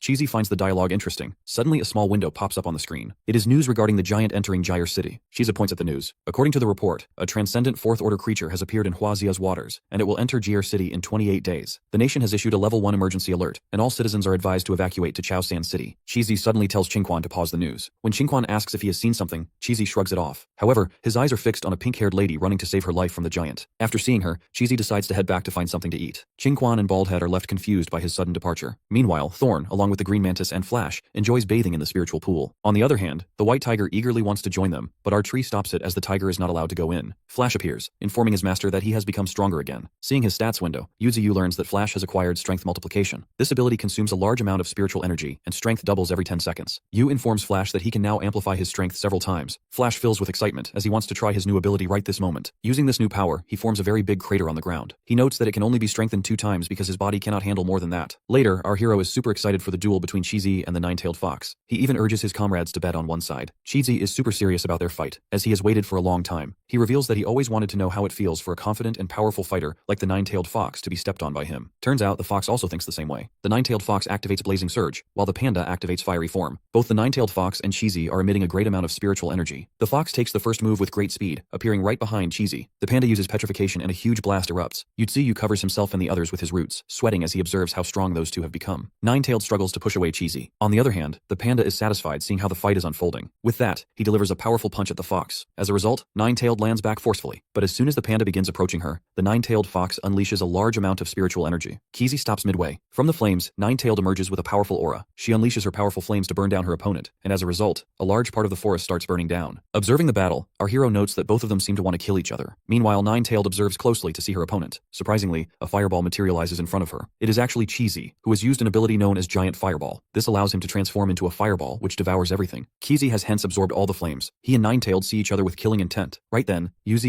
in his dragon root form, starts to move to stop them from fighting further, because because they will eventually destroy the island. But to his surprise, as soon as he reaches them, Cheesy admits his defeat. He admits that Nine-Tailed is very strong. Our protagonist and the others are confused to see Cheesy admitting defeat. Nine-Tailed is also confused because she knows that the panda was the one who wanted to fight, yet he is stopping now. Cheesy apologizes and states that he just wanted to know if he could win against a powerful opponent. Then he turns to our hero, revealing that he wants to discuss something in private. Later at night, Yuzuyu asks if he really thinks he can't win against Nine-Tailed, but the panda only comments that she is quite strong. Then, he curiously asks how strong a transcendent fourth order is. He wants to know if his master can defeat it. Our tree gives a mixed answer. When Cheesy asks how it feels to challenge someone who is stronger than themselves, our hero states that fear dominates most of the battle. If one is afraid of dying, then everything becomes meaningless. After letting out a small laugh, Cheesy comments that even his powerful master is afraid of facing a powerful opponent. After a brief pause, our tree wonders if this is the thing he wanted to talk about. The panda shrugs it off casually. After that, our protagonist asks him why he always carries this flute. Cheesy reveals that during a spiritual energy tide, his friend dropped it in the zoo while trying to escape from the beasts. He always wanted to return this flute to her someday. After listening to this, Yuzuyu reveals that he doesn't like humans, as they are self-centered and ignorant. They always repeat the same mistakes over and over again, and you just can't trust them no matter what. However, he notes there are a few exceptions who are worth giving their life for, though that is really rare. After that, Cheesy remarks that he was raised by humans and sometimes feels that our hero is so much like a human himself. To him, the way his master talks or gives orders is all human-like. He remarks that not every human is bad, as the people he knows are good. Unexpectedly, he makes a bold statement, asking if he ever stands on the human side. Will our protagonist eliminate him? After thinking for a moment, Yuzuyu shakes his head. The reason is that they are friends, and he knows Cheesy won't harm them. Cheesy smiles faintly and then decides to play the flute. When he starts playing, our hero's eyes widen. The atmosphere becomes incredibly peaceful as fireflies start dancing in the air, and the other comrades find the music beautiful. Cheesy plays the flute for a while. Later, he walks away from his master. He wishes farewell to everyone in a low voice, but to his surprise, the nine-tailed fox appears suddenly in front of him. She gives him 2 small bottles of life essence, and reveals that their master gave them to him since he knew he was about to leave. The fox also wishes to have another duel in the future, since she doesn't count the last one as a real fight. He knows this as he confidently leaves the area. Meanwhile, somewhere else, a city near the ocean is destroyed by the giant monster. Everyone, including the transcendent fighters, is dead. As the giant leaves the city, a huge wave of ocean water engulfs the entire area, leaving the city completely submerged. Soon, a whale shark approaches the giant. It is also a transcendent fourth order. Both of them start attacking each other, and the scene changes. In the northern region, all the animals are busy watching a documentary on the screen. Seeing them, Qingquan feels a bit annoyed. On the other hand, the white crane flies over to the northern region but doesn't find Yuziyu at his usual place. As the crane starts panicking, it gets hit by one of our hero's roots. Surprisingly, our protagonist's body has become way too huge. He is so tall and big that he now covers the entire island. Actually, our boy has acquired a new skill called size mastery. This allows him to change his own size without compromising his power or spiritual energy. He is even taller than the mountains and enjoys his time being a huge tree. From below, the divine flower, who has now reached the transcendent second order, remarks on how much fun our hero is having. On the other hand, somewhere else, the giant has successfully devoured the transcendent fourth order whale shark. After devouring it, the body of the giant transforms, and it has now reached the peak of the transcendent fourth order. Chizi recalls his past when he was just a baby living inside a zoo. At that moment, a lion escaped from its cage and went straight for him. When the lion was about to eat him, a girl with pink hair stepped between them to protect Chizi. At the same time, the lion was hit by a tranquilizer gun and went unconscious. Even though the pink-haired girl was scared to death, she managed to protect Chizi. Now, in the present, he has finally reached Jier City. He prays for Xiaoai, the pink-haired girl, to survive. On the other hand, the giant is continuously moving forward. Eventually, a month passes. In the northern region, the white tiger comes to his master, and Yuziyu realizes the beast has finally broken through. The white tiger has reached the transcendent second order. Our hero finds it impressive and is super proud of him. However, the white tiger is still only able to use a couple of sentences. Flash comes in and boasts that he also evolved last month. The divine flower, who now has formed limbs, comes forward today. She has reached the second order as well. Next, the white snake appears to congratulate the white tiger for reaching the second order. On the other hand, the Arctic white bear, who is also a transcendent second order, finds the white tiger silly for feeling proud. Turns out everyone has reached the second order now. One after another, they reveal they have broken through, which means reaching the second order is not that great of a deal. The white tiger feels very bad listening to their remarks, which makes him leave instantly. Our protagonist, however, tells everyone not to crush the tiger's spirit, but no one reacts much. Yuzuyu reflects that everyone has experienced a qualitative leap this month and their strength has increased. He has also awakened a new skill called Ice Age. Through this, he can freeze the land and ocean under the sky instantly. Furthermore, his spiritual energy has surpassed 8 million. Additionally, they have utilized all the spirit stones underground. He plans to leave the remaining stones for the young beasts. He has placed the Gorilla Legion to guard the northern borders, and eventually plans to replace them with the Arctic White Bear Legion in the future. Plus, our protagonist plans to return to the Misty Mountains soon. Then, our boy wonders about Cheesy and whether he has found his friend or not. Strangely, our hero is missing him despite the panda having annoyed him so much. He hopes that Cheesy is totally unharmed. However, the panda is now facing the giant on his own. He is literally bleeding, and so is the giant. Later in the northern region, everyone is busy watching something on the screen. They laugh because the program is super funny. Soon, Qingquan decides to watch cartoons, but Baldhead wishes to watch the animal world. As soon as Qingquan grabs his smartphone, he learns about Jier City being destroyed by the giant. Right then, he opens the news, and the screen lights up with live footage of the giant fighting someone. Upon watching closely, everyone realizes that the one the giant is about to devour is none other than Cheesy. Therefore, Qingquan immediately reports the whole thing to his master. From there, all the powerful comrades learn the news. Yuzuyu instantly orders everyone to return to the Misty Mountains. He calls everyone back because it is time for them to fight. With this, only 10 days are left until the final battle between our hero and the ancient creature occurs. monsters. In the past, when the beast tide reached Jir City, everyone ran for their lives. However, Xiao Ai ran in the opposite direction. Even when she was advised not to go there because of the presence of dangerous animals, she ignored the warnings, worried only about Cheesy. She knew the panda was still inside the zoo. Soon, a mutated lion reached the young Cheesy. It roared, making him feel scared, but before anything could go wrong, Xiao Ai jumped into the scene to buy time for him. The scene changes to the present, where the panda has just reached Jir City. He stands in front of the zoo and announces that he is back. Observing the city closely, he finds it incredibly quiet and surrounded by strange objects. There is no human in sight in the entire city. Perhaps people have run away or are hidden somewhere. Plus, the panda has not yet spotted the transcendent first-order giant. Suddenly, he hears a kid scream. The child gets up and finally finds something to eat, which makes him feel grateful even though he is in physical pain. Right then, Cheesy finds him. He wants to know the boy's identity and asks why he is in his house. However, the kid is scared to death, as he considers Cheesy to be a monster. Later, after getting an explanation, the kid calms down. He did not expect a panda to speak human language. While walking along, the kid reveals that this area is now a red zone. Cheesy is more curious to know about the giant who was destroying the city, but the kid doesn't know much, only that the giant disappeared yesterday out of nowhere. He adds that the giant was battling an orca, and due to that battle, half of the city was submerged. When the panda asks why he didn't evacuate, the kid states they didn't escape in time, noting that all the roads are now blocked by massive obstacles. The kid was separated from his family, and after that, the giant beast appeared. Their army could not even defeat it, and so many people have lost their lives because of the monster. When the panda asks why the kid is walking around in such a dangerous situation, the boy explains that everyone has been trapped for a month. Supplies are running out, so he came out in order to survive because he wants to reunite with his family. From a cliff, the kid points toward a damaged building under which there is a government bunker. For the time being, people are living there. The kid then reveals that the government protected the people from the zoo first, because those people understand the habits of monsters better than others. He thinks the person Cheesy is looking for must be there. The kid grabs the panda's arm, insisting they go there. He believes the soldiers won't shoot because they have also protected some other pandas. However, Cheesy raises his arm as he doesn't want to go. Instead, he advises the kid to go by himself. The kid is confused and doesn't understand why the panda isn't coming along. Cheesy states he doesn't have the courage to face his friend at the moment, and furthermore, there are things he must do. When everything is over, he will find them for sure. The kid sighs, and as he leaves, he yells at the panda not to die because they are waiting for him. Suddenly, out of nowhere, something attacks. Fortunately, the panda dodges the attack, but unfortunately, the kid is heavily injured. Cheesy is in complete despair. Unexpectedly, the ancient creature appears in the city, emerging from the ground. Meanwhile, the panda tries to save the kid by giving him the essence of life. Fortunately, the kid starts to get up as his injuries are all healed. In the meantime, the giant monster appears right beside them. Cheesy instructs the kid to get out of here, then he prepares himself for the fight against the giant. The giant starts to move. The panda, however, never expected it to be hiding underground. He insists that the kid run away, but the boy is worried about him. In response, Cheesy reveals that he must defeat this beast. After a moment of silence, the kid finally leaves. Cheesy starts emitting his spiritual energy as he prepares for the battle. The giant roars heavily, producing an immense amount of air pressure. The panda grits his teeth, noting that the mere pressure of the creature's spiritual energy makes it hard to breathe. He admits that it is even stronger than the divine tree. Its spiritual power is like an abyss, a never-ending force. Finding a transcendent fourth-order beast this powerful, our protagonist wonders if he really can defeat it. Suddenly, the giant attacks with its tentacle. Cheesy successfully dodges by jumping into the air. While airborne, he unleashes his petrification skill. However, before anything can happen, the giant lands a strike directly into the panda's body. Receiving such a heavy blow, he starts to bleed. In the next moment, he lands back on the ground, only to receive repeated attacks from the giant. Meanwhile, from a distance, a reporter and her cameraman try to record live footage of the battle without being spotted. As the camera starts rolling, the reporter begins her report. She states that the giant creature, which had been silent for a few days, has reappeared in the city, and is now engaged in combat with another beast. She does not know the reason for the battle, but predicts it must be a territorial dispute. When the camera finally captures our hero, the reporter realizes he is an iron-eating beast from the panda species. Simultaneously, the people in the government bunker watch the live footage. One man wonders if the government has sent another rescue team, though he is confused why there is only one panda fighting. A short-haired blonde girl sitting beside an injured panda wonders which team that panda is from. The people believe Cheesy cannot win this battle, especially since he is at a disadvantage in terms of size. Another person yells in frustration, asking why the government didn't send more powerful individuals, as he clearly senses the panda is completely overwhelmed. At the same time, somewhere else, an old man calls Xiao Ai to see the live footage. When she sees the screen, she instantly recognizes Cheesy. Tearfully, she notices the flute on his body and realizes our protagonist is back to protect them all. Back in the battle, Cheesy transforms into a ball and charges straight toward his opponent with great speed. Unfortunately, his attack does not affect the giant at all. In return, the colossal giant emits massive supersonic waves. The waves hit the panda so hard that he falls to the ground under great pressure. He coughs violently and his body is highly injured. Due to the attack, he cannot see clearly. His ears are ringing and it is hard to breathe. He is in disbelief. Even though he fought to a draw with the nine-tailed fox, he still lacks the strength to face a transcendent fourth order. He admits internally that he cannot even deliver a counterattack and does not know what to do. The people in the bunker can clearly see that he is going to die. With great pain, Cheesy notes that once again, he is unable to do anything. He loves the city so much. It is not only the place where the person he loves lives, but it is also where he grew up. He wants to stay here forever. He remembers how Xiao Ai once protected him, yet he left her behind and ran away. Because of fear, he abandoned the person who loved him most, and the person he loved most. He believes she must have felt desperate at that time, and for this reason, he feels he no longer has the right to appear before her. Admitting he cannot do much, he decides he must at least kick the giant out of the city. Right then, he counters an attack from the giant with one hand as he drinks the essence of life. A completely strange creature emerges from the lands of Australia, causing destruction across the entire continent. After that, it travels through the ocean and reaches the Federation. This giant beast is the highest-ranked creature in the history of the world. The Federation mobilizes its entire military force to counter it, deploying 5 times more forces than when confronting Yuziyu. The whole world watches this crisis, calling for the Federation, the second most powerful military power in the world, to resolve it. However, the giant eliminates their 250,000 troops completely. Along with civilians, the death toll is almost 570,000. By the 6th day, the toll rises to 650,000. By the 15th day, it is 710,000. And by the 23rd day, it reaches 830,000. Up until now, the death toll has reached 1.96 million. Back in the headquarters, while seeing the live footage of the battle between the giant and Cheesy, the supervisor wonders why the Dragon Knight's panda is there since the whole unit was completely wiped out. Unexpectedly, the Prime Minister appears right behind her. Seeing the live footage, he wonders if that panda can win against that giant monster. Cheesy is emitting a huge aura right now as he recalls the last conversation between him and Yuzu. He asked how he could become stronger instantly, and our boy stated that the spiritual energy they absorb from this world is stored in their hearts. Typically, when they use or practice their body's abilities, they can only use 30% of their spiritual energy. Our protagonist explained that if one uses 100%, it will shatter the spiritual energy stored in the heart. As a result, the energy flows into every cell in the body, allowing one to temporarily gain power beyond their level. But our hero instantly advised him not to use it ever, because it is too dangerous. In the present, the panda decides not to use his 100% spiritual energy, even if he dies. Right then, he starts emitting such a strong aura that the ground beneath him starts to shatter. With that, he challenges the giant to come at him. The giant attacks using its multiple tentacles, but to the monster's surprise, its limbs completely freeze. In the next movement, Cheesy jumps and lands a powerful strike at the giant's body. Surprisingly, the beast starts spitting blood. Next, the panda jumps straight up towards the sky. Meanwhile, at the headquarters, they note that his spiritual power is rising rapidly. It has already exceeded 90,000, and the number keeps rising. The Prime Minister reflects that it's not just the Federation, but the whole world watching this battle right now, as the survival of humanity depends on it. The giant sends one tentacle to attack its opponent, but the panda readies a punch to counter the strike. Shockingly, as soon as the punch lands, the tentacle breaks off completely. However, Cheesy struggles a bit as he finds the physique of the Transcendent Order creature really tough. In the next moment, the giant sends a number of tentacles towards him. Cheesy braces himself and roars, unexpectedly tearing apart all the tentacles in an instant. As he is in the air, the giant monster eats him alive. People from the government bunker consider him dead, but the Prime Minister feels something is not right. At that exact moment, the giant feels something strange inside its body. Instantly, its torso blasts open from the inside, and the panda emerges. Being injured, he doesn't give up and activates his skill, Crimson Lotus Solar Flare Sphere. From afar, he looks like the sun. He tells the giant monster to feel lucky because it gets to witness this move before it dies, a technique that even Ninetales didn't experience. Cheesy finally unleashes his secret move, which hits directly on his opponent. The giant beast roars heavily in pain. On the other hand, the panda, despite being injured, is enjoying the whole thing to the fullest. He next attacks the giant from multiple directions repeatedly. Seeing how much the giant has taken damage, the reporter reports that this is the first time it has been pushed to this extent. It seems like it doesn't have any way to fight back. She adds that the panda might win this war. The supervisor at the headquarters is stunned to see how powerful Cheesy is. Meanwhile, the people from the government bunker all root for him to win this fight. Every single person around the world roots for him to win at all costs. Back in the battle, the panda is still hitting the giant monster. The panda gets back and tells his opponent that this city was once so beautiful and the beast cannot take over this place. Determined to make the giant leave this city, he again goes forward to land another powerful attack. The pressure is so high that everything gets affected under its impact. After the attack, smoke spreads through the entire area. The reporter gets worried about the cameraman and his camera. As soon as the smoke clears, the reporter is stunned. Meanwhile, all the excitement fades from the faces of the people in the government bunker. The same goes for Xiaowai and the old man. Unfortunately, the giant is holding Cheesy, who is in very bad shape. The people watching the live footage conclude he has been defeated. Now they don't know who could possibly defeat this giant monster. Meanwhile, the Prime Minister at the headquarters slams his fist as he curses. Back on the battlefield, the ancient creature slams Cheesy into the ground forcefully. The panda coughs as he is in a very poor condition. He wonders if he really cannot do anything. Furthermore, he doesn't even know how many bones he has broken. Additionally, the life essence gifted by Yuzu has been all used up. The panda wonders if this is how humans feel facing the divine tree. He feels absolute despair. On the other hand, the kid from earlier reaches the area near the reporter and the cameraman. The kid weeps as he begs the reporter to save the panda from dying. He says that Cheesy just wants to see his friend one more time. What the kid says gets recorded as well. As a result, Xiaowai learns the whole thing. Being tearful, she just yells at the panda from there to run away. In the battlefield, Cheesy's head fills with past voices which tell him to run away, or else he will die. He then gets up as he considers himself not to be the same old Cheesy. He wonders if Xiaowai is watching his battle. This time the fire inside him has not yet extinguished. Hence, he decides not to run away this time. He finally yells as he tells Xiaowai that this time he won't run away. During this spiritual energy tide, humanity launched a large-scale attack against different types of beings. However, at the present, right after 2 years of the spiritual energy tide, they are witnessing that a beast is fighting desperately to save them from a terrifying ancient creature. In the past, right after the incident of the lion escaping from its cage, Cheesy grew worried about Xiaowai being injured. However, she calmly revealed that it was just a small scratch she got from the lion. She added that it would heal soon. She then stated that when people protect something, they open their arms unconsciously, even if it means risking their lives. It is a sacrifice they are willing to make. She asked if Cheesy had something he wished to protect. Now, in the present, she is super sad as she cries uncontrollably, seeing Cheesy at the verge of death. At 5:30 p.m., the panda, Cheesy, was defeated. However, his life and death status is unknown. His sweet moments with Xiaowai come to mind as Cheesy stands lifelessly in front of the giant monster. Soon after, something materializes beneath him. That thing emerges out of the ground and takes him up to the level of the giant monster. The cameraman from a distance records the whole thing, and the people watching the live footage are in great shock. In the next moment, that giant ancient creature opens its mouth to devour Cheesy. Meanwhile, Xiaowai is in great pain as she shouts the panda's name. Sadly, the giant monster ends up eating the panda. In the north region, Yuzu watches the full live footage of their battle. Right then, Qing's soul appears as she has something to tell her master. She explains that Jier City is the place where the panda cub was born. Plus, there were around 8 people who raised him in the zoo, and the Xiaowai he mentioned is one of them. The list of people who have escaped the city does not include any of the zoo's employees, and they are not on the casualty list as well. Our boy then asks how much time it will take to reach Jir City. King reveals it will take a month. Our protagonist figures out that the panda also left exactly a month ago. Back in the headquarters, the Federation comes to learn that the panda who was fighting against the giant isn't a member of the Dragon Guard squad. In fact, this panda is the one who escaped Jir City earlier. The Xiao Ai he mentioned can be one of the employees at the zoo for whom he is looking. The Prime Minister cannot believe that the panda fought the giant beast just to save someone. The rescue operation they launched to rescue the panda has not made any progress until now. The land is completely blocked as well, meaning the entire city is completely separated. Furthermore, the explosives do not affect the monster at all. If they use helicopters for rescue, that giant beast will destroy them in midair. Meanwhile, on the other hand, our hero plans to directly attack the monster from the front, as Yu Ziyu decides to break down the wall. In the meantime, the Prime Minister asks about the Dragon Corps. His assistant reports that they are ready and they have assembled their top transcendents. All of them will get there within a month. However, both our boy and the Prime Minister do not want to waste a whole month. As every day they delay will mean more danger for the people, they need to speed up things. The plan of our protagonist is to protect the people inside the city, including Cheesy. The plan is simple: eliminate the giant monster and then rescue the panda. With that, both Yu Ziyu and the Prime Minister schedule the operation for 10 days from the present. Every beast of the Mystery Mountains is excited for the upcoming battle. Meanwhile, in Jir City, Xiao Ai grabs her sniper to go out and avenge Cheesy. The old man stops her from doing so, as he reminds her that it is an enemy that even Cheesy was not able to defeat. If she goes out there, she will die in vain. However, she protests, saying that she should not be afraid of death as the panda was not afraid to die. She insists on going even if she does not defeat the enemy, but she is determined that she will shoot at it before dying. She chooses to die rather than do nothing at all. Unexpectedly, the ground starts to shake heavily. The people nearby feel they are having an earthquake. However, the ground is shaking because the giant ancient creature is on the move while roaring heavily. It roars continuously as something like a green liquid substance comes out from its mouth. It spits the green liquid out instantly, and the poisonous liquid substance falls on a nearby building. Soon, the giant ancient creature begins changing its shape. The reporter nearby reports that it has transformed into a pupa. Back in the headquarters, the assistant of the Prime Minister reports that they have chosen a name for this ancient beast derived from its place of origin and its behavior. The giant ancient beast is now known as Destructive Beast Australith. The Prime Minister reads the details of Australith, who was born in Australia and came here through destruction. Soon, someone comes in and reports that footage has just come from Jir City, in which Australith has wrapped itself like a pupa. Seeing the footage, the Prime Minister figures out that it is evolving. If they do not kill it soon, the whole world will be destroyed. Australith's green liquid comes off from the building and gathers to become a bunch of monsters. The monsters formed from the green liquid are now going after the citizens, who run for their lives in a panic. These green creatures grab and devour the humans. Later, they deliver the dead bodies to Australith, which is currently in a larva form. That larva possesses a massive mouth and immediately begins eating the human corpses. From the shadows, the cameraman records the entire scene while risking his life. However, the reporter reminds him that they must take risks to earn rewards later. She reports that these monsters are capturing humans specifically to provide food for the giant pupa. These green monsters consist of different types. The large ones act like guards who are always watching, while others possess wings and fly to monitor the surroundings of the giant pupa. It is as if they are working with human-like coordination, which implies the creature has awakened its intelligence. Everyone will be doomed if they wait until it evolves completely. In the next scene, a young man runs for his life as a bunch of green monsters chase him. Fortunately, a panda appears and unleashes his ability, Shadow Projectiles. This is the injured panda who was in the government bunker a while ago. He comes forward and insists the young man retreat to the shelter. On that panda's back, a short-haired girl is present. She observes just how many green monsters that pupa creature has created. 3 days have passed since the battle between the monster and Cheesy, and the light around the giant is getting brighter and brighter. Soon, a swarm of green beasts surrounds her and the injured panda. The panda calls the short-haired girl Xiaozi as he suggests they retreat. Therefore, both of them fall back. Back in the shelter, the people call Xiaozi their captain and ask for updates on the situation outside, or if she has found any food. Unexpectedly, she throws a big sack on the ground. Unfortunately, it is very difficult to find food now. Right then, Xiao Ai calls for her, and later, the two of them sit together. According to Xiaozi, the city outside is completely filled with those green monsters. If they do not find a way out soon, they will either be eaten or starve to death. Furthermore, the signals are completely jammed, causing them to lose all contact with the outside world. Even the arrival of a rescue team led by Yu Ziyu is unknown. However, Xiao Ai wants to survive, as she cannot let the sacrifice of our boy be in vain. Suddenly, an alarm rings out. While many do not know why it is happening, one man insists everyone look outside. A high number of green monsters are heading toward their shelter. They break through the windows and swarm inside to begin hunting the people. Xiaozi immediately orders the elderly and children to go into the underground caves while ordering everyone else to pick up something to fight back. As one young man is about to be killed, the old man saves him by shooting the monster. However, that does not affect the creature at all, as bullets have no effect against them. While many people evacuate to the underground caves, Xiaozi continues fighting alongside her injured panda, Sanbao, who struggles because he has not healed from his previous injuries. Meanwhile, at the entrance of the caves, the kid who met Cheesy insists that Xiao Ai hurry inside. However, she does not go in as she has decided to fight. As soon as she closes the door, a monster finds her from behind. She dodges and begins to run, turning back midway to shoot it with her sniper. Determined to survive, she keeps shooting. As soon as the monster comes close to a door, the door shuts, and the creature gets stuck in between. Somewhere in a tropical area, 2 hippos in the water are disturbed by the roots of Yu Ziyu. It turns out that our hero, along with his comrades, is on the way to Jir City. They have run for 7 days, and according to this speed, they will reach their destination in just 2 more days. However, the peregrine falcons must have already arrived in that city. Yu Ziyu orders his beast to speed up. On the other hand, in Jir City, the falcons have already arrived near the larva monster. Upon observing it closely, the falcons are stunned. Simultaneously, a group of transcendents known as the Dragon Team has also arrived at their destination. The captain of the United Team observes the pupa monster, and right then, one of his comrades reports that it even has many beasts to protect it and provide it with food. Learning that it needs protection, the United Team captain remarks that this giant monster doesn't have any ability to protect itself at the moment. Therefore, he believes this is the only chance for it to be eliminated. He feels that if they don't do it now, humanity will be destroyed. At the headquarters, a man reports to the Prime Minister that the Super Being team has reached Gyre City. Very heavily armed troops have stopped outside the city, as they cannot enter at the moment. Additionally, according to the report they have received, Qing is going towards Gyre City with many troops. The man reports that Wang Hao, Xiao Ya from Song City, and Yin City's Han Du are also going towards the city leading their teams. All of them will arrive there tomorrow. The Prime Minister notes that this time it is a nationwide battle. Right then, his assistant informs him that she has received a message from the Spirit Energy Bureau. Unfortunately, according to the message, a creature with 4 million spirit energy is coming towards Gyre City, and that creature is none other than the Misty Mountains demon tree. The Prime Minister receives a huge shock and is under great stress. Meanwhile, in Gyre City, a member of the United Team has been captured by one of the green monsters, but in fact, he is just pretending to be caught. His name is Bai Jue, a transcendent rank 2. He is slowly reaching the pupa monster. The United Team observes that its outer layer is so hard they cannot destroy it, but since it needs to eat, they plan to attack it from the inside. Specifically, Bai Jue carries many energy bombs. When the monster is about to devour him, he will use his ability to escape. At that moment, Hong Ying, who specializes in stealth, will detonate the monster. Initially, the plan was to let Bai Jue detonate the explosives himself, but it was deemed too risky because he might have been caught in the explosion. The revised plan is that when he completes the mission, they will counter the beasts from the left side to let him escape, and then Hong Ying will detonate the pupa. As soon as the pupa monster opens its mouth to devour Bai Jue, he reacts while his team members observe that the giant is about to eat him. Bai Jue gets up and throws the explosives into its mouth. The giant monster closes its mouth while Ju dodges and starts running in the opposite direction. As soon as he escapes, his captain leads the entire team to help him evacuate. Reaching the vicinity of the monsters, they open fire and shoot spirit energy bullets towards them. Meanwhile, Jue is entirely concentrated on getting out of there. When he escapes, Hong Ying presses the button to detonate the bombs, but unfortunately, the explosives inside the giant monster do not react at all. In the meantime, a green monster spots her from behind. As Ju turns towards her while running, wondering what she is doing, a green monster comes at him from the front. Fortunately, he dodges the attack by jumping instantly. With his clan whip ability, he eliminates that green monster. However, our protagonist would note that he is not out of danger yet, because he is soon encountered by a red monster. That monster has awakened its intelligence to some extent. The Transcendents continue to fight monsters. The bombs still have not activated, and the number of monsters is increasing rapidly. They are stunned when they see a Transcendent First-Order beast among them. Soon, a green monster eats Hong Ying. However, one hand hangs outside in which she carries the detonator. Unfortunately, everyone is busy fighting the Transcendent First-Order beast. In the meantime, their leader tries to grab the detonator. As soon as he is almost getting his hand on it, the red monster appears and throws Bai Ju onto the leader with great pressure. The leader skates back while holding Ju. It turns out the red beast is a Transcendent Second-Order shadow beast. Ju is in very poor condition. Meanwhile, the leader feels hopeless seeing the new arrival. Right then, he gets surrounded by a group of shadow beasts. He tries to threaten them while taking out the detonator. He plans to die there together as he presses the detonator. Fortunately, this time the explosives react, and the pupa monster explodes from the inside. Along with it, a number of shadow monsters also burn down. Luckily, the leader succeeds in surviving. However, all of his comrades have died. Out of nowhere, the Transcendent Second-Order beast appears beside the leader. Unexpectedly, it leans down toward the place of the pupa monster. Through some strange energy, something starts to form within the smoke. Unfortunately, the form which has emerged is none other than Australith, a Transcendent Fourth-Order peak form. The leader is in total disbelief as he wonders how it has happened. Australith devours him while he wonders what they can do to defeat this monster. On the other hand, outside the city walls, the Federation forces try to destroy the city walls, but they struggle. Right then, someone reports to the commander that they have detected a gap in the southern wall. The commander wonders why it has suddenly appeared, but he immediately plans to head inside through that gap. In the meantime, many shadow monsters are gathered around a shelter within the city. From inside the shelter, people block the doors and windows to not let the monsters in. It turns out those monsters have surrounded them for 2 days, and the people are too exhausted to hold on further. At this place, they will eventually be eaten or starved to death. Xiaozi, Xiao Ai, and the old man are exhausted as well. Every single one of them has reached their limits. Unfortunately, out of nowhere, the shadow monsters break through the walls. The people inside are determined not to let them break in. However, just then, there is something very terrifying. Xiao Ai and Xiaozi are there along with Sanbao. Too many shadow beasts have come in. If this continues, they will all die. Out of nowhere, the ground starts to shake heavily. Surprisingly, after this earthquake, all the shadow monsters start to leave. However, some beasts come in and start eliminating those shadow beasts. The tremors have completely stopped. Unexpectedly, the roots of Yu appear, which are growing out from the ground. These beasts are none other than our boy and his army. Yu and his comrades stand before the refugees. All of them recognize our hero, yet they wonder why the group has come here. The people start to panic, believing the newcomers will devour them, and that they are truly going to die this time. Standing in front of Xiao Ai, Yu asks if she is Xiao Ai, and if she is the person the panda was so desperate to protect. After a brief pause, she realizes he is a friend of Cheesy. She curiously asks if they are here to save him. Yu nods and adds that he will protect all of them because the panda wanted to do so as well. Following this, Qingquan places a large box filled with food supplies in front of the people. This food was brought from Qingfeng City and is enough for everyone to eat today. When they ask about tomorrow, our protagonist states they will be rescued by then. He then orders half of his comrades to stay and protect the people, while the rest follow him to deal with Australith. Meanwhile, Australith is surrounded by its shadow beasts. It feels a powerful energy approaching, but it also feels hungry. Australith has now reached the Transcendent Fourth Order with a spiritual energy of 13 million. On the other hand, hand, Yu Ziyu is at the Transcendent Third Order with a spiritual energy of 9.7 million. Australith's children are starving as well. After a couple of minutes, our boy is seen approaching Australith. The reporter and the cameraman record everything, as the reporter never expected the demon tree from the Misty Mountains to come here. However, the signals go down after Australith transforms into something new. Unexpectedly, the signals are recovered. The reporter feels very happy and yells in excitement, but her partner reminds her to stay low. Meanwhile, our hero unleashes his spiritual field. In the meantime, people at the broadcasting station receive footage coming from Gear City. It is the footage of the demon tree. The director there orders the team to get ready for a live broadcast. Although one worker fears they will get in trouble for broadcasting something like this, the director insists on moving forward. He claims that since it involves the demon tree, he will take responsibility for everything later. He believes if it loses, they will not be able to survive anyway, and everyone has the right to know about the moment of humanity's survival or extinction. People around the world start watching the broadcast and learn that the demon tree has reached Gear City. Some wonder if he is fighting over territory and wish for both monsters to die together. The footage is broadcast on big screens in modern cities. A religious group considers this the destruction of humanity, while the Prime Minister watches the footage in the headquarters. He is in complete shock to see both monsters together when they were previously afraid of nuclear weapons. In Gear City, Yu Ziyu and Australith finally stand face to face. Ninetails senses something wrong. She can feel a wave of spiritual energy emitting from Australith, but cannot sense its life essence. Our protagonist senses it as well and remarks that it is constantly emitting a very unsettling aura. Surprisingly, Australith reveals that it has been waiting for him. It explains that the moment it swallowed the panda, it sensed an unprecedented power within him. That aura was the same as the aura emitting from our hero. Fortunately, Cheesy is alive in Australith's stomach. It did not kill him, so it could sense the presence of Yu Ziyu through him. The reason behind this was to find our boy and devour him as well. Yu Ziyu thanks Australith for revealing this and furiously says that now he knows how to rescue the panda. With that, the battle between them begins. As Australith orders its minions to charge, our protagonist also orders his comrades to charge ahead. The beasts from both sides collide with each other. The Arctic Bear uses his ability, Thunderous Might, while Demon Bull uses his axe to attack the enemies. On the other hand, the Emperor Crocodile utilizes his supersonic waves. When a herd of shadow beasts charges at Ninetails, the fox uses her Inferno Blast ability to burn down her enemies before transforming her body. Elsewhere, Yu Ziyu is up against Australith, but unfortunately our protagonist is unable to penetrate its defenses. However, when Australith attacks, it easily pierces through the body of our hero. The giant monster uses its tentacles to strike him, while also damaging any comrades who get in its way. Yu Ziyu looks at his friends, worrying that their fight will catch them in the crossfire. Soon, his opponent closes the distance and eats our boy. It laughs, considering the fight won. Right then, our protagonist appears from the other side. It turns out he used his hallucination skill to confuse Australith. Grabbing the opportunity, Yu Ziyu hits the giant with his root, causing Australith to fall hard onto the ground. The two powerful entities eventually reach Australith's nest, where an overwhelming number of eggs reside. According to Australith, its offspring will hatch soon, after which all living beings in this world will become their food. It claims the order of the food chain will change, and the sole purpose of this world's existence will be to serve them. Australith realizes our hero has dragged it to this location so his comrades would not be affected by its spiritual energy. However, it is certain that its minions will eliminate his comrades soon, especially since it has subordinates who have reached the Transcendent Second Order. Australith plans to devour Yu Ziyu himself. In return, our boy reminds the creature that his subordinates are not weak enough to be defeated. Furthermore, he did not drag the beast this far because he was afraid of it harming his comrades. The truth is that while confronting a Transcendent Fourth Order with his full power, Yu Ziyu cannot guarantee their safety during the monster's elimination. Unexpectedly, our protagonist transforms himself into a humanoid form. He has been searching thoughtfully for the most effective combat stance, and the form he takes now is the best choice for this battle. Our hero is determined not to let Australith reach the pinnacle of the world, and he plans to eliminate all of its descendants before they can even hatch. Suddenly, a huge blast erupts, leaving half of the city under fire. Although the giant beast survives, its eggs are destroyed. Yu Ziyu never expected it to have emotions, but it appears the creature can feel anger as well. Australith is in a rage, seeking to eliminate our boy. Right then, something bursts out onto the battlefield. Meanwhile, the reporter narrates that the battle has finally begun. Out of nowhere, a shadow beast approaches them, but just as it is about to eliminate the crew, Sanbao lands a strike on it. Back in the shelter, more shadow beasts appear. The beasts of the Misty Mountains start counting them while the people scream in fear and run for their lives. Unfortunately, some humans are eaten by the monsters. As the crowd tries to evacuate from the opposite side, they find a giant white monkey sitting in their way. They believe they are going to die there, but to their surprise, the giant monkey starts attacking the shadow beasts. With its assault, a large number of shadow beasts are eliminated. Right then, more monkeys appear and begin counting the beasts. The refugees are in a state of confusion, wondering if these creatures are here to rescue them. However, some think the monsters are simply fighting over them as food. The giant monkey then asks if there are people present who worked at the zoo, which makes the refugees even more perplexed. Later, the monkey informs its master that all the humans in the area have been located. Its master then orders the city to evacuate. Meanwhile, a giant boar forgets about the mission until another boar reminds it that their objective is to protect the humans and rescue the zoo staff. Hearing this, some people doubt if the creatures can really protect them. Somewhere else, a group of flying insects transports people to a safe place. Xingquan stands observing the city and receives a report from Thorn that all surviving humans have been located. Xingquan gives the order to get them out of the city instantly, as the rest of the plan depends on Yu Ziyu and the 9 great beasts. They have a total of 7 teams working in different parts of the city. These include the Qingquan Squad, the Ant Queen's team, the Praying Mantis Green team, Ninetails, and the Combat team. the Wild Boar King's group, the Monkey King's team, and our boy fighting the giant beast. Elsewhere, Ninetails receives a heavy blow from the red beast. She is injured and covered in blood. On the other hand, the other great beasts also struggle against an overwhelming number of shadow beasts, yet they continue to fight. In the meantime, the hedgehog and the spider are almost eaten by a large shadow beast, but the flying white tiger rescues them. That giant shadow beast receives a heavy blow from Flash. After eliminating it, our protagonist knows that these monsters are very different from humans. They don't have emotions or fear, and all of them attack without caring for their own lives. Soon, one of the Vulture brothers receives a heavy blow from a flying shadow beast. Demon Bull, standing on the ground, is exhausted from fighting non-stop and wonders how much longer the battle will last. Right then, a falcon arrives and informs him that there are no humans left in the area. Now they can go all out without holding back. Therefore, the Emperor Crocodile unleashes his Echo Wave, maximum firepower ability. Demon Bull uses gravitational force to eliminate the enemies. Similarly, the White Snake uses its Glacial Flow Icebound domain ability, while King Joe uses his Inferno Ray beam to blast the foes. Meanwhile, Ninetails reflects on how our hero took this task on his own, thinking that the others wouldn't be able to help him. She is determined to teach Yuzu a lesson once everything is over. Ninetails transforms her body, deciding to teach this red beast the same lesson she has planned for our protagonist. With that, she uses her Flame Body ability and forms a huge orb of flames around her. Ninetails forms a massive fire orb. In the meantime, a helicopter from the broadcasting department reaches the skies above the city. The cameraman inside remarks that no one will attack them, as everyone else is busy fighting. While holding his camera, the cameraman notices something that leaves him in a state of shock. Meanwhile, on the battlefield, Glacier uses rapid collision against the enemies while the Arctic bears unleash their 100-clap roar. Flash uses his strength amplification skill to deliver a triple strike against a herd of shadow beasts. Vultures and falcons do their best to eliminate as many monsters as they can. Elsewhere, the hedgehog, the spider, and the white tiger form a team to counter the growing number of enemies. A reporter notes that these are the most powerful beasts from the Misty Mountains. The broadcasting crew is shocked to see the shadow beasts attacking each other, but in reality, those creatures are under the control of the Divine Flower. She is in great pain because they have injured her partner. In the meantime, the broadcasting department announces that the reporters from Gear City are back online, having been rescued by the surviving members of the Iron Knights. In the live footage, a reporter explains that while it seems unbelievable, all citizens are currently being protected and escorted out of the city by the monsters. These creatures are actively blocking the shadow beasts from killing humans. The people are being shielded by the very monsters they once feared. In the headquarters, the Prime Minister is stunned by this update. He and his officials take a brief pause to discuss the situation. They note that the demon tree is only at the transcendent third order, while Australith is at the fourth order. There is a huge gap between their strengths. They realize that while protecting lives is important, it will be meaningless if they do not defeat Australith. They begin to formulate a contingency plan in case the demon tree, the most powerful monster on their side, fails. Unexpectedly, the Prime Minister asks about the spiritual missiles. An official reports that they are ready and are far more powerful than the ones used against the demon tree in the past. They created this weapon by gathering the spiritual energy of all the nation's transcendent beings, though they currently possess only one missile. The Prime Minister's actual plan is to fire the spiritual missile directly at Australith the moment Yuzu is defeated. The irony is that the being they once desperately wanted to destroy has become their potential savior. They can only place their hopes on him. On the battlefield, Yuzu unleashes his willow leaf blades. However, the destruction monster protects itself with its wing shield. It then activates its fire scale power, and a moment later, our hero is struck by a bolt of lightning. Australith remarks that the weakness of our protagonist is too obvious, as the beast never expected the tree to have fire-based skills. In the next moment, our boy counterattacks, remarking that if his weakness is so obvious, he should have felt the blow. After receiving a heavy hit, the destructive beast spots a fire-based skill in the air. Our protagonist also possesses fire abilities, a fact that the monster realizes is a grave threat. In the next moment, it takes a heavy blow from this attack. Although the beast somehow manages to free itself, it is furious, staring at the tree with killing intent and hatred. To its surprise, Yuzu disappears instantly from the front and reappears right behind it. Our hero notes that despite possessing fire-based skills, Australith is highly vulnerable to his attacks. The destructive beast is unable to block the next move from our boy. Yuzu pierces through the creature with his sharp spike-like root, causing Australith to cough up blood. Through this attack, our protagonist finally reaches Cheesy, who is trapped inside an orb. His opponent tries to strike back with scale powder, but our hero counters it and sends his opponent reeling. Now that Australith is completely exhausted, Yuzu has successfully saved the panda. Yu has rescued the panda, who remains in a dormant state. Deciding to talk to him later, our hero throws the orb away with great force. As it flies through the air, Ninetails spots it and informs everyone that Cheesy has been found. Demon Bull catches the orb with the help of his anti-gravity ability, and the fox then orders them to take the panda away from the battlefield. The white snake carries the orb and tries to evacuate, but she is unfortunately blocked by a swarm of shadow beasts. Suddenly, a beam of light strikes the monsters. It turns out the panda has awakened and defeated the shadow beast himself. Though he is still in a very poor state, he soon realizes his friends have come to save him. Overwhelmed with emotion, he asks why they have come all this way. Ninetails reveals that he was being eaten and that their master saved him. The panda is shocked to learn that our boy has come here as well. The fox states that it is not just their master, but everyone has come to protect what is precious to him. Unexpectedly, Ninetails hits Cheesy with her tail. Everyone is stunned, reminding her that he is already severely injured. However, she is furious with him and demands to know why he didn't call for help. The panda struggles to explain, but cutting him off, the fox yells, asking why he thought of fighting alone. She asks if he doesn't trust them, or if he thinks they are unreliable. Cheesy desperately states that he simply didn't want everyone to die, but the fox points out that they won't die. The other beasts agree with her, shouting that he can rely on them anytime. Hearing this, Cheesy starts to cry. The white snake throws him into the air so he can land safely on her back, and Ninetails instructs the panda to go and meet the person who has been waiting for him all this time. Meanwhile, on the other side of the city, Qingquan creates a massive wall to separate the shadow beasts from the humans. The other Misty Mountain beasts do their best to resist the monsters from the other side. Thorn instructs the people to evacuate the area immediately. They struggle to protect the citizens while dealing with the endless waves of shadow beasts. Unfortunately, a spider-like shadow beast clings to the wall and jumps into the protected area. Thorn becomes anxious, fearing there will be many casualties. Shockingly, the spider-like beasts are eliminated by a hail of bullets. It turns out the Federation has sent helicopters and land forces to protect the Misty Mountain beasts and assist the citizens in evacuating. Qingquan is completely shocked to see the human military helping them. The shadow beasts have completely broken through the wall. However, they are being resisted by the human army. As one of the shadow beasts prepares to lunge at the human soldiers, a gorilla intervenes and eliminates it. Other shadow beasts go after the civilians, including the kid from earlier. Xiaowai fires a bullet right through the monster behind the child. Right then, her old man tells her to be careful as a monster is about to devour her. Unexpectedly, Cheesy leaps in and eliminates that monster with a single bite. Xiaowai feels like she is dreaming, but she soon realizes that it really is Cheesy. Everyone else is stunned to see him. In the meantime, the white snake arrives to help deal with the shadow beasts alongside Qingquan. The snake has come to reinforce the line, and Qingquan is straightforward about being glad to have him there. Meanwhile, the human army does its best to prevent those shadow beasts from closing in on the civilians. Soon, their captain orders them to cut off the shadow beasts' reinforcements. Next, the captain orders the team to prepare the RPGs. They open fire on the spider-like shadow beasts. In the chaos, an RPG is fired toward a larger shadow beast, but unexpectedly, the creature swallows the projectile. It then launches that same RPG back toward the civilians. Unfortunately, Qingquan is too far away to block it in time. Before anything can go wrong, the white crane sweeps in and grabs the RPG with its foot. Everyone is stunned. The white crane quickly throws the RPG back toward the shadow beasts. Thorn and Qingquan praise the white crane for being useful, remarking that its lack of a strong presence can be unexpectedly helpful at times, as it is perfect at hiding itself. On the other hand, the golden monkey wonders who the white crane even is. As soon as the civilians are evacuated, the human captain orders his men to maximize their firepower. Soon, they observe shadow beasts leaping down from the rooftops. As a result, the shadow beasts gain the upper hand on the human soldiers. Suddenly, Wang Hao makes his entrance, using his Emperor's sword against a shadow beast. The soldiers recognize him instantly. Not only has Wang Hao appeared, but more transcendent humans have also arrived on the battlefield. A bulky man with machinery on his back never thought they would be teaming up with the beasts. Being all fired up, he launches a spiritual cannon toward the enemy. In the meantime, another transcendent with green hair strikes down enemies with his twin blades. Wang Hao pushes forward to eliminate a cluster of shadow beasts, while the bulky warrior enjoys the action, shouting for the shadow beasts to go to hell. The bulky warrior shoots the shadow beasts along with the Misty Mountain beasts as well. He enjoys it very much. Right then, Qingquan uses Earth's grand terrain to corner the bulky warrior. He threatens the bulky fighter that he will eliminate him if another shell lands on his comrades. However, the bulky fighter insists that he didn't mean to shoot them. Right at that moment, Baldhead comes in, showing his power to that bulky guy. Meanwhile, Yuzuyu uses his 9-wood arboreal roots and attacks Australith. As a result, it falls back while coughing blood. It doesn't give up, however, as it stretches out its tentacles to grab our protagonist's roots. With its wings, the destructive beast starts flying. It plans to bring our hero to space to get an upper hand in their fight. However, Yuzuyu considers it a fool as he uses his skill, Gigantification. With this skill, his body becomes enormous. Then, our boy strikes directly at the destructive beast. Beating up his opponent makes our protagonist enjoy it. The destructive beast slams into the ground along with the buildings. As a result, a huge pressure is being created. Even the broadcasting helicopter from a distance can feel the shockwaves. The reporter reports that with just one strike, a huge crater is being created in the city. He reminds the viewers that this is a battle between transcendent Third Order and transcendent Fourth Order beings. Watching the live footage of the battle, the Prime Minister admits that this is beyond the capabilities of humans. On the battlefield, Yuzuyu stands tall in front of his badly injured opponent. He knows that it's not easy to kill a transcendent Fourth Order being in just one blow. However, our hero finds it impressive that he has been able to injure that being like this. Shockingly, the destructive beast removes its own injured leg. Our boy is super shocked to see it doing that. He never expected it to have the cards to do that. Australith states that a damaged limb in a battle is nothing but a burden. Additionally, it claims it will evolve into a new form once it devours him. It has planned to keep evolving in order to keep living. Eventually, it will manifest in this world in a perfect form. It believes that continuous evolution is the meaning of existence. With that being said, Australith begins increasing its power. Its spiritual energy goes from 7,600,000 to 8,900,000. It thought that it could handle UZU with the power of transcendent Fourth Order. However, the strength of our protagonist has exceeded its imagination. Therefore, it has decided to end everything immediately along with this entire city. On the other hand, our hero is in a tight situation because he has only 3.3 million spiritual energy. Australith unleashes a powerful beam towards our boy. Yutsuyu makes a shield using his crystallization ability. The beam pierces through, and as it hits mountains at the back of the city, it makes a huge blast. The broadcast helicopter barely saves itself from being destroyed. At the headquarters, they note that the attack caused a 7.0 magnitude earthquake in Jier City. If it weren't for the divine tree, the whole city would have been totally destroyed by the destructive beast. Meanwhile, in Jier City, Qingquan wonders who caused this earthquake. On the other hand, Yuzuyu successfully survived the attack. He never expected Australith to be hiding its true strength. Our protagonist now understands that the earlier transcendent Fifth Order beast must have been defeated by the same act. That beast probably was caught off guard. It's the first time in history our boy has been reduced to such a state by another being. Meanwhile, at the headquarters, the Prime Prime Minister orders them to prepare the spiritual missile. He plans to launch it once the divine tree is depleted or shows signs of being defeated. With a serious look, he orders to launch that missile directly. Back on the battlefield, Australith is preparing to launch the same attack again. Right now, it has reached near transcendent 5th order with spiritual energy of 9.2 million. Yuzu is in shock as he learns that it can use such a powerful attack twice. Australith launches the same attack for the second time towards Yuzu. Our boy screams in panic behind his shield. In the meantime, the destructive beast creates a herd of transcendent 2nd order beasts. They immediately start approaching our protagonist, who is already in a very poor condition. Out of nowhere, Ching arrives to help out her master.